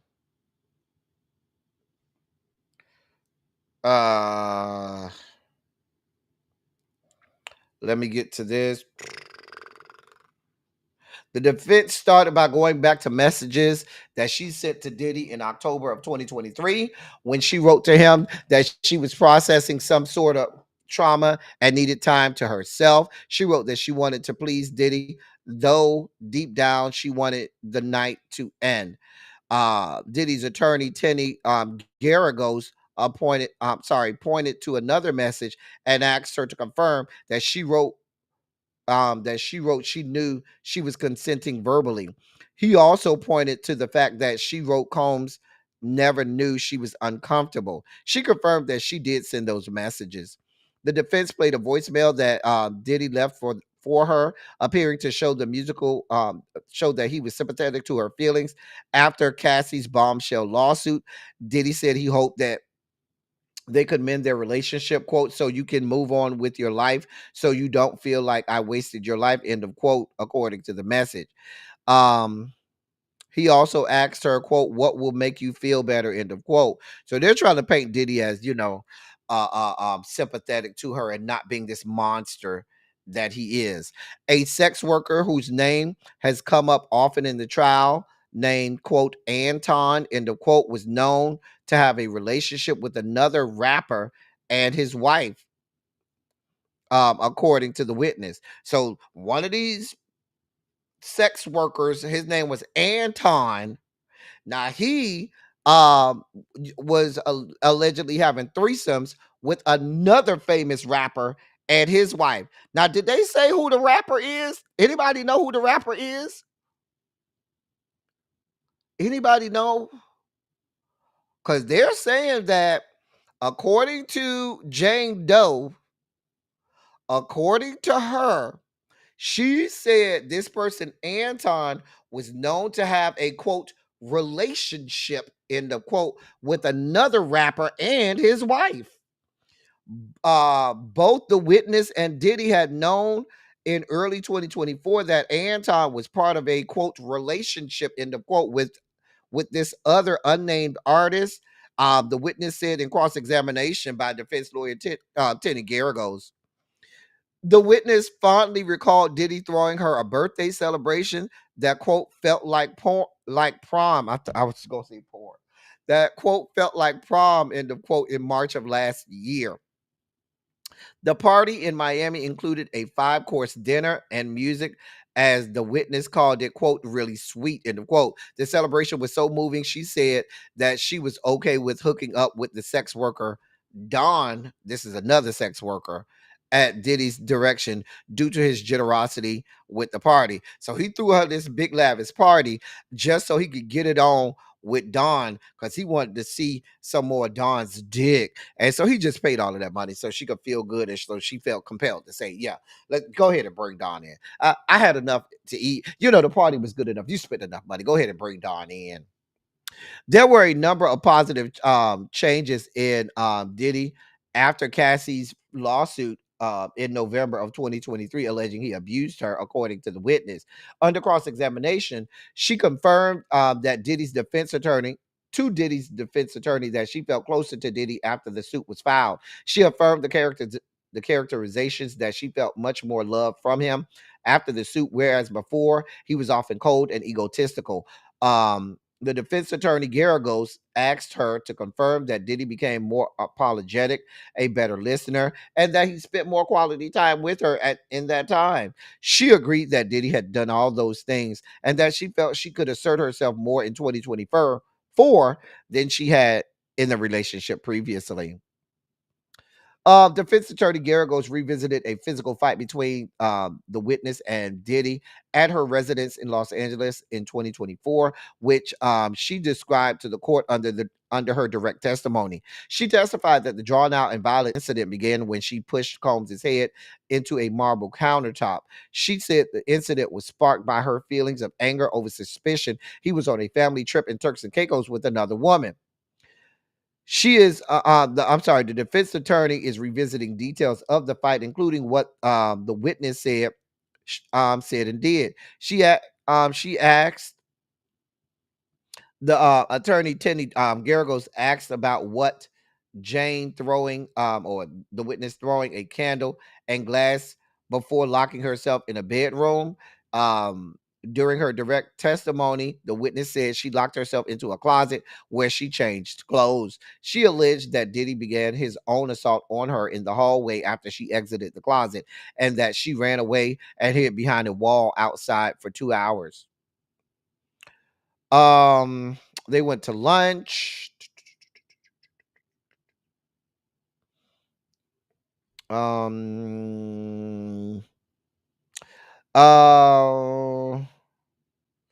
Uh, the defense went into an argument between the witness and Diddy over her being in Vegas with another rapper, which led to an instance of sexual voyeurism. Witness testified earlier that she was in Las Vegas with another rapper and his wife, who had a relationship with that same sex worker. That's Anton, who Diddy and she often employed. She said a group of people watched the sex worker Anton have sex with a woman in a hotel room during that trip. The defense attorney questioned her about a disagreement she had with Diddy over the matter, with Diddy apparently upset that she attended another man's freak off. The defense seemed to emphasize that the witness left unharmed. Now, Xavier, this is to Xavier. Is this Anton the same guy who you put in the members only chat? Because I think you put in the I think you put it in the members only chat on Instagram, the old members only chat. But I saw something you put on the old members only chat. Is that the guy who they say is Anton Xavier?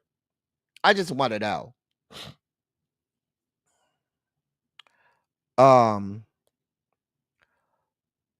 So y'all saying that this other rapper is Kanye. Oh, Kanye and Bianca. Oh, okay. Oh, okay. Okay. Okay. I just wanted to know. Okay. Um, where am I? Diddy apologized to the witness after she saw pictures of him appearing to be on vacation to Wyoming with another woman. Now, wasn't Diddy at this time in a known public relationship with Young Miami? Like, because I remember them going to the Met Gala together and having all kinds of shit together. Like, he's allegedly with this woman, wasn't he simultaneously in this relationship with Young Miami? Because that's how we learned about what pink cocaine was. Child, I guess in a text exchange introduced during the witness's cross-examination, Diddy wrote that, quote, "I want to be friends," end of quote, and that he's sorry for any time he hurt her. Um, where am I at?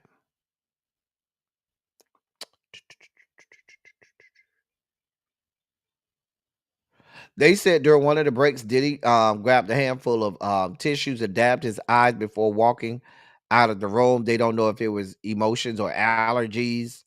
Um,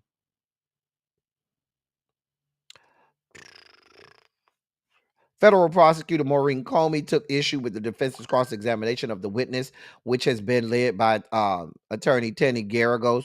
She told the judge that the crux of Garagos's cross was the implication that the witness tried to tailor her testimony to please prosecutors. Um, Federal prosecutor Comey pointed out that there were four incidents in which the defense attorney tried to shade the witness's testimony and imply that she was lying about being coerced by Diddy. Um, the judge denied evidence, denied the admission of evidence for the defense, but it's unclear what the evidence was, as the courtroom was filled with another opaque conversation. It appears that Diddy's attorneys wanted to show the court something that they believed would show the witness colored her testimony after reading the Cassie lawsuit. The judge didn't seem to agree with Diddy's attorneys on its relevance, saying that another person's lawsuit would not constitute an improper motive for testifying. The witness could, they said that she could be finally reaching the end of her time on the witness stand as prosecuting attorney Comey started the government's redirect now that the cross-examination was over. The witness reiterated how Diddy pushed her for hotel nights even after telling him she didn't want to do it. Now, hotel nights became the new term for freak offs. The witness in redirect testified to the constant need to have sex for Diddy's entertainment, making her, quote, sore, tired, exhausted, and overwhelmed, end of quote. She said, quote, I felt like a whore. I'm not a trained actress. What do you expect from a woman after 24 hours of drugs and nonstop performance? End of quote. Prosecutor Maureen Comey asked the witness whether she wanted to remember every one of her hotel nights with Diddy. She said she wishes she could forget them. There was another emotional moment of testimony from the witness as she explained her jealousy of other women in Diddy's life, crying as she described the pressure to perform for him. She told the court that she felt it was unfair that other women in Combs' life appeared to get more from their relationship with him than she was, despite the pressure she felt to sleep with other men during hotel nights.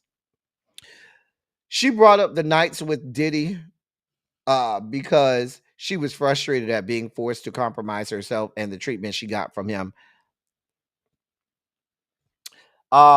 She said she objected to Diddy's need for her to perform sex acts with other men, but felt she was obligated to perform. Once Diddy started paying her rent in 2023, she said, quote, I felt I had to do hotel nights to maintain emotional stability, end of quote. When prosecutor Comey asked if Diddy ever threatened to stop paying rent if she didn't want to perform hotel nights, she said, quote, multiple times, end of quote. She then said she's not getting paid and has no choice but to testify. When prosecutor Comey inquired if she's receiving any monetary compensation, she said no. And when asked her motive to take the stand, she said, quote, because I was subpoenaed, end of quote. Earlier in the day, the defense had argued that her testimony was tainted because she could, in theory, make money on civil action against Diddy. Defense attorney Tenny Garagos returned to question the witness once again, asking her about a prior question she had been asked about if she was willing to give up everything to stop doing hotel nights. The defense attorney asked her if she was willing to give up her home, which she lives in with her child and was paid for by Diddy. She responded that it was a hard question for her. The defense attorney then pointed out to the witness's financial capabilities, including $150,000 Diddy had wired her over their relationship, and the sometimes $50,000 a month she received from her OnlyFans content. She her testimony finally came to an end with her leaving the witness stand after answering a prosecutor's question about the violence she endured. She said, quote, "He slapped me and punched me," end of quote. And that was the end of the testimony for today. Child, y'all done had that woman up there for 1,000 years. That woman have been up there since God was a child. Let that woman go home. Child. Child. Xavier, can you put that the picture of that dude into the regular into the Discord members only chat? Paul, you not in the members only Discord? Okay, send me a message on Paul, send me a message on a DM on Instagram. Child, y'all done had that woman up there forever. Y'all need to pay her just for being on the stand for 6 days. Dear God. Anyway, Mark Lamont Hill is in the news because a old video of his resurfaced. Let me see if I can get the video up for y'all. Here's the video. Because my family is absolutely connected to Mamiya. I just wanted to say thank you so much for helping him. However, I know that it's been brought to your attention kind of recently about basically what is going on in regards to the CIA. So what I mean by that is basically, you know about the sexual abuse that encountered. That you encountered? Yes, that I had encountered. No, I've never met you before. So you don't know about the sexual abuse that encountered? I'm going to ask you to take a step back, please. Yeah, Mark.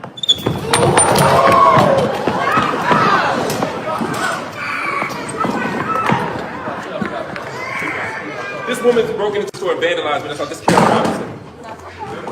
Yeah, I've never met this woman before. You got the video, right? Yeah. Where's the security? I'm not gonna call the cops.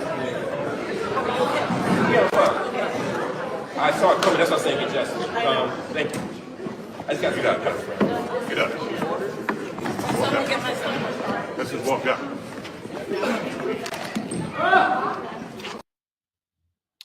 Now, that happened to my frat brother. Let me take that down.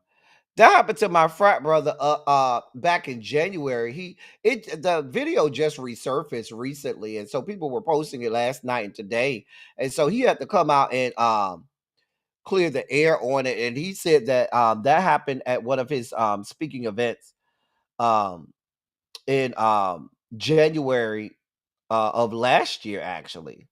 Was it January? Hold on. Yes, it was January of last year, 2024, where that woman, as you can see in the clip, pepper sprayed him.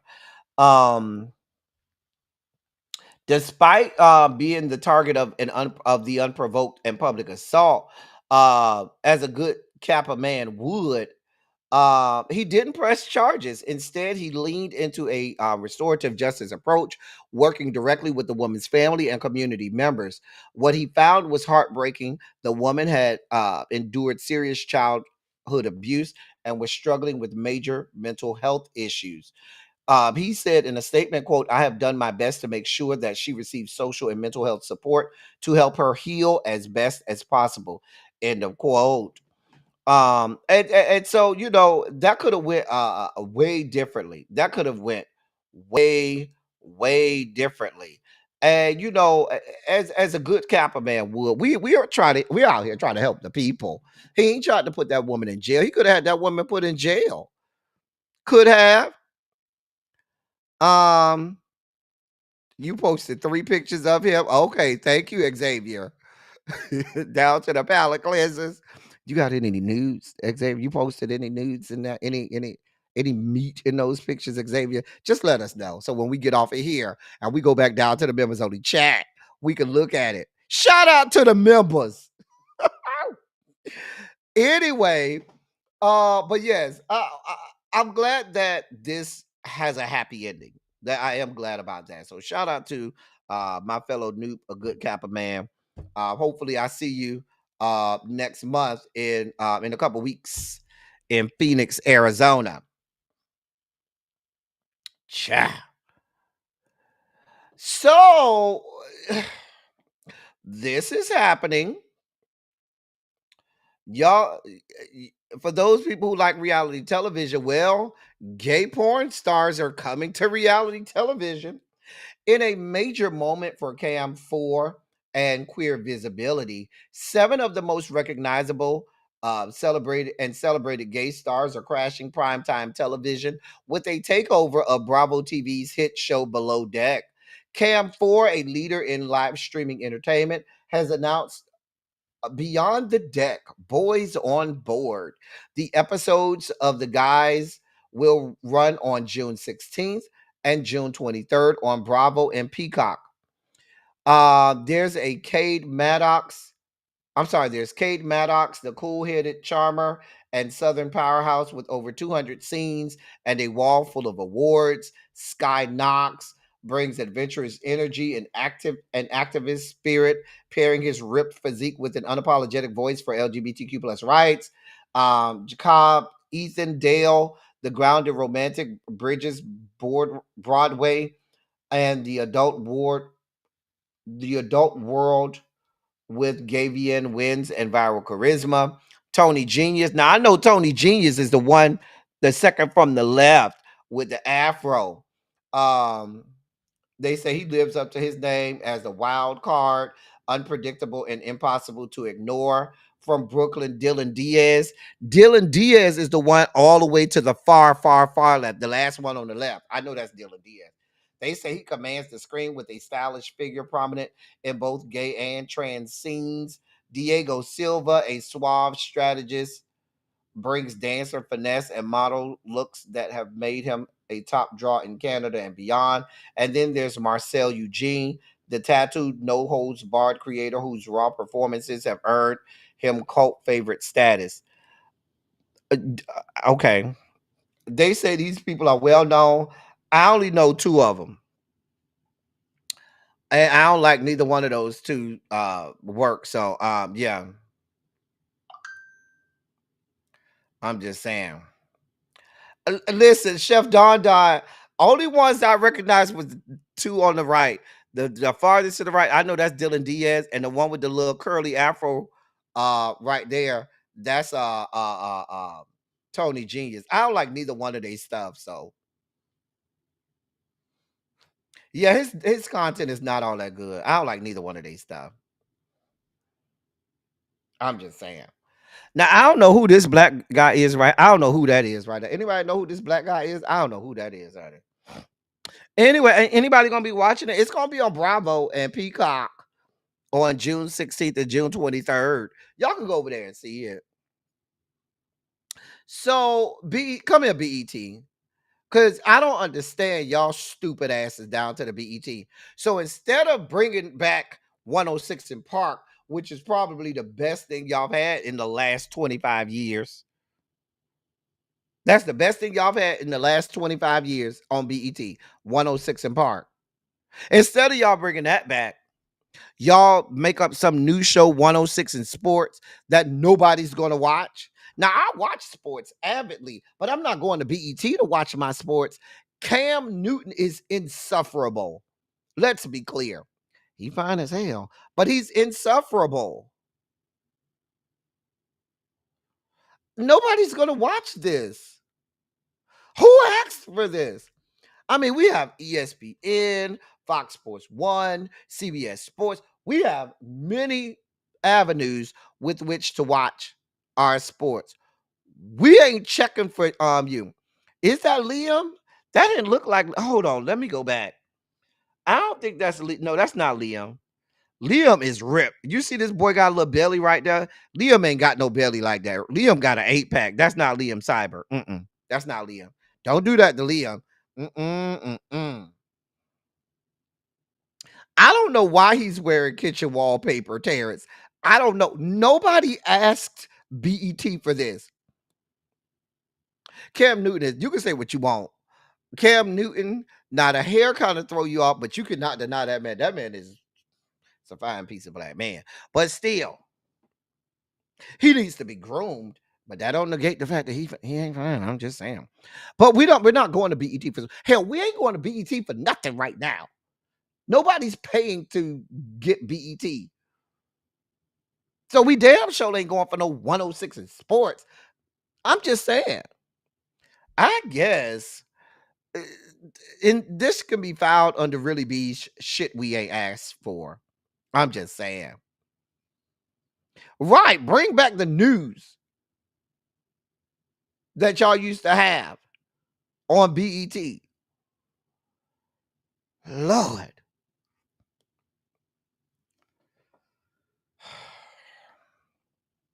Moving on. Now I've been avoiding this story, but somebody sent y'all love sending me DMs. Keep sending them. I'm not going. But they said, "El Teddy, you supposed to be talking about this," and I said, "Okay, I'll talk about it today." Now this happened a couple of days ago. Now that's DeMarcus Cousins. He's no longer in the NBA because his skills ain't that good no more. But they are good enough to be in the Puerto Rican basketball league. Okay, so he had a game down to the Puerto Rican basketball league earlier this week and accosted some man by grabbing his nutsack and then trying to force the man to sniff it. Oh, you'd like to see the video? Okay, well, where's the video? Is this the video right here? I think this is the video right here. Like to hear it, here you go.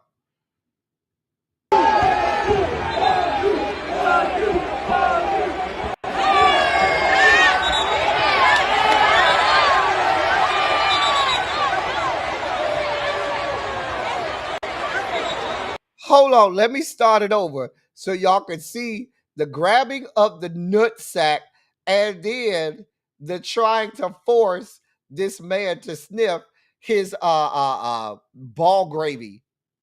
I'm just saying. I mean, some people are into it. You know, there's a certain thing called man sense. Well, let me start it over. Here you go.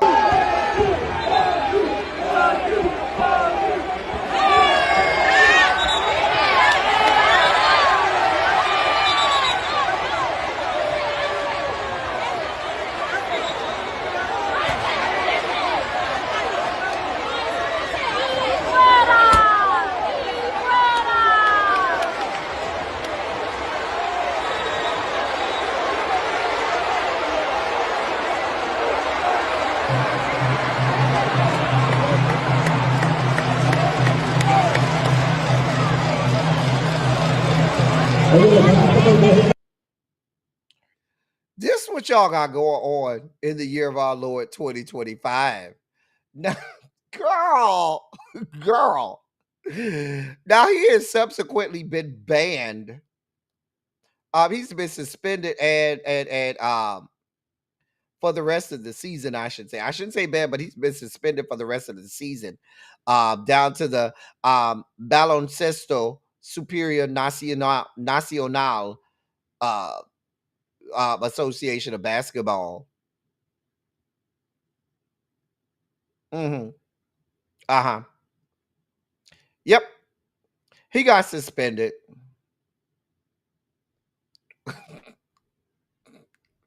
You call it sticking up the middle finger. I call it you tried to make that young man smell your ball gravy.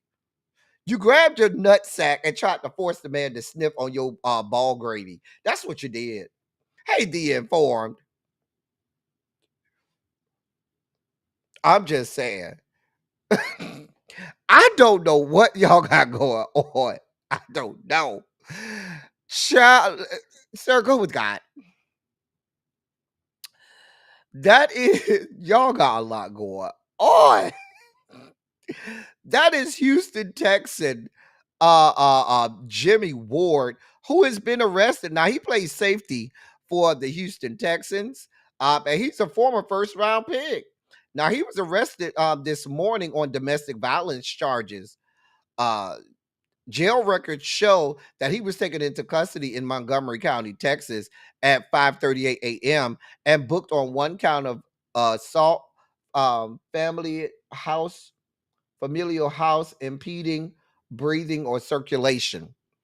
The Montgomery County Sheriff's Office said in a statement that roughly an hour prior to his arrest, officers responded to a Magnolia residence over, quote, a report of an assault in progress, end of quote.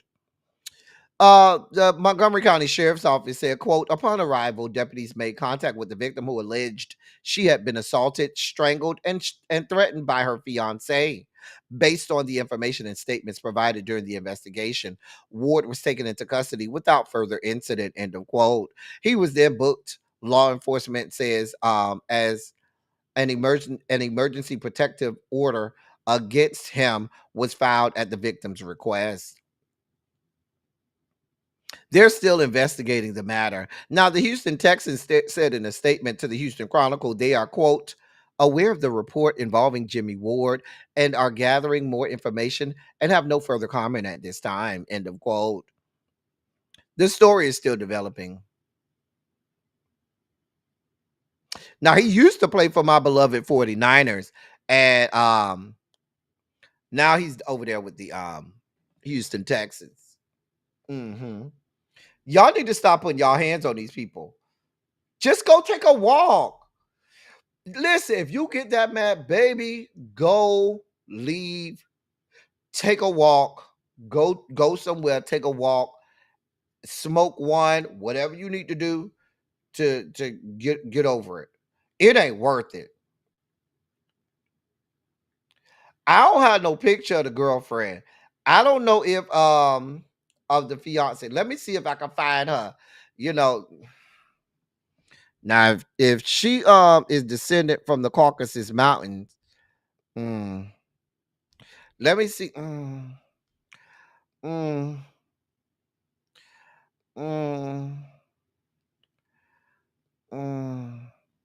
Okay, well, all of the pictures that I'm seeing is a black girl, is a black woman. I don't see no white woman with him. The pictures that I'm seeing.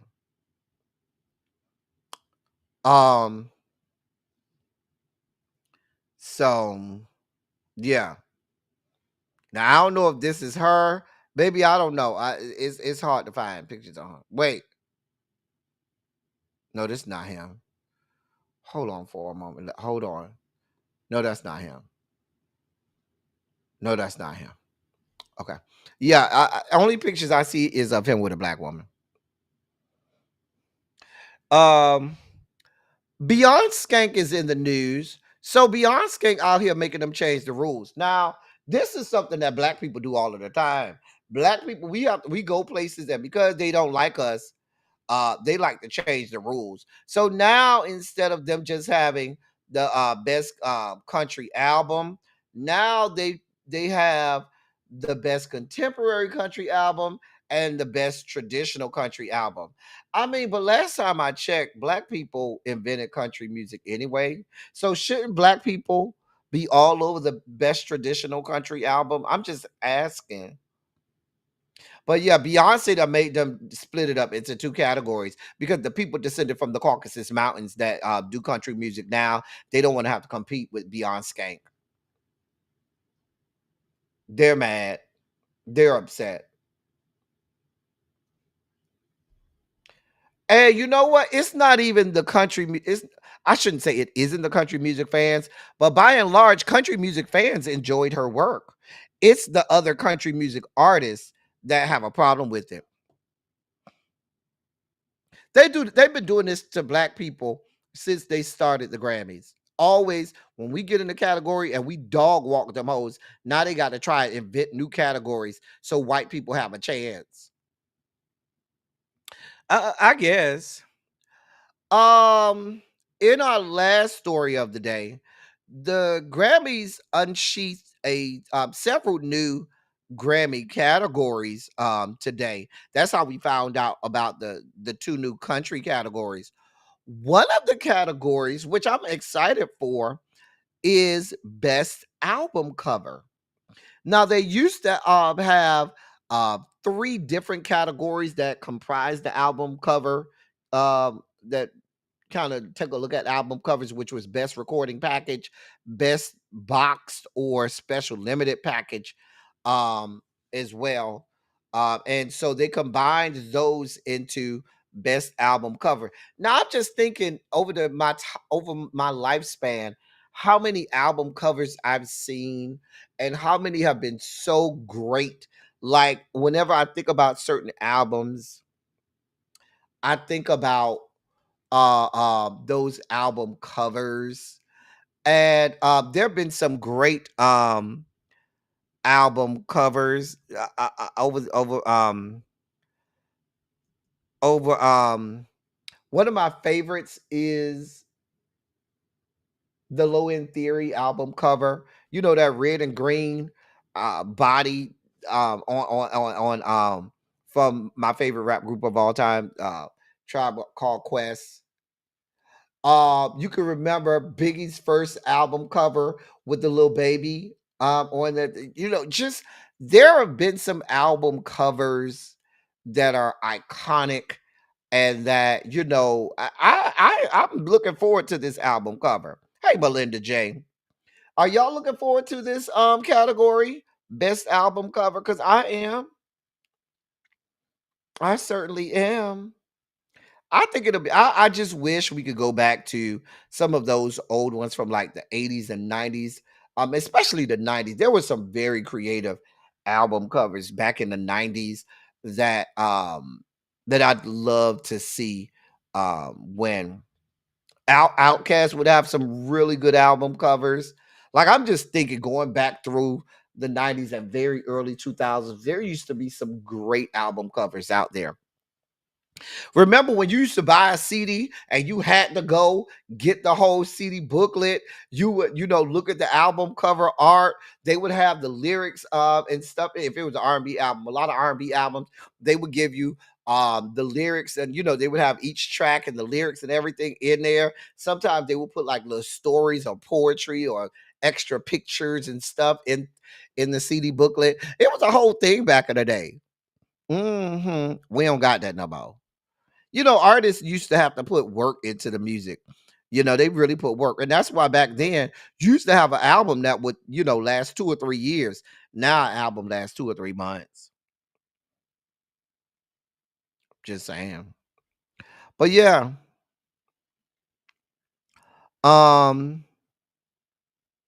But yeah, I think it's a good idea to have best album cover. However, I haven't seen an album cover in the last couple years, so I don't know if the album covers that we see today are worthy of them creating this category. But, I'd like to see it.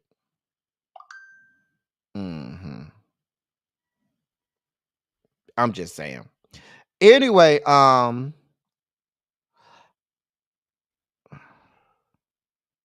oh, thank you so much. Kawale gave a donation to the platform. Thank you so much, my love, for donating to the platform.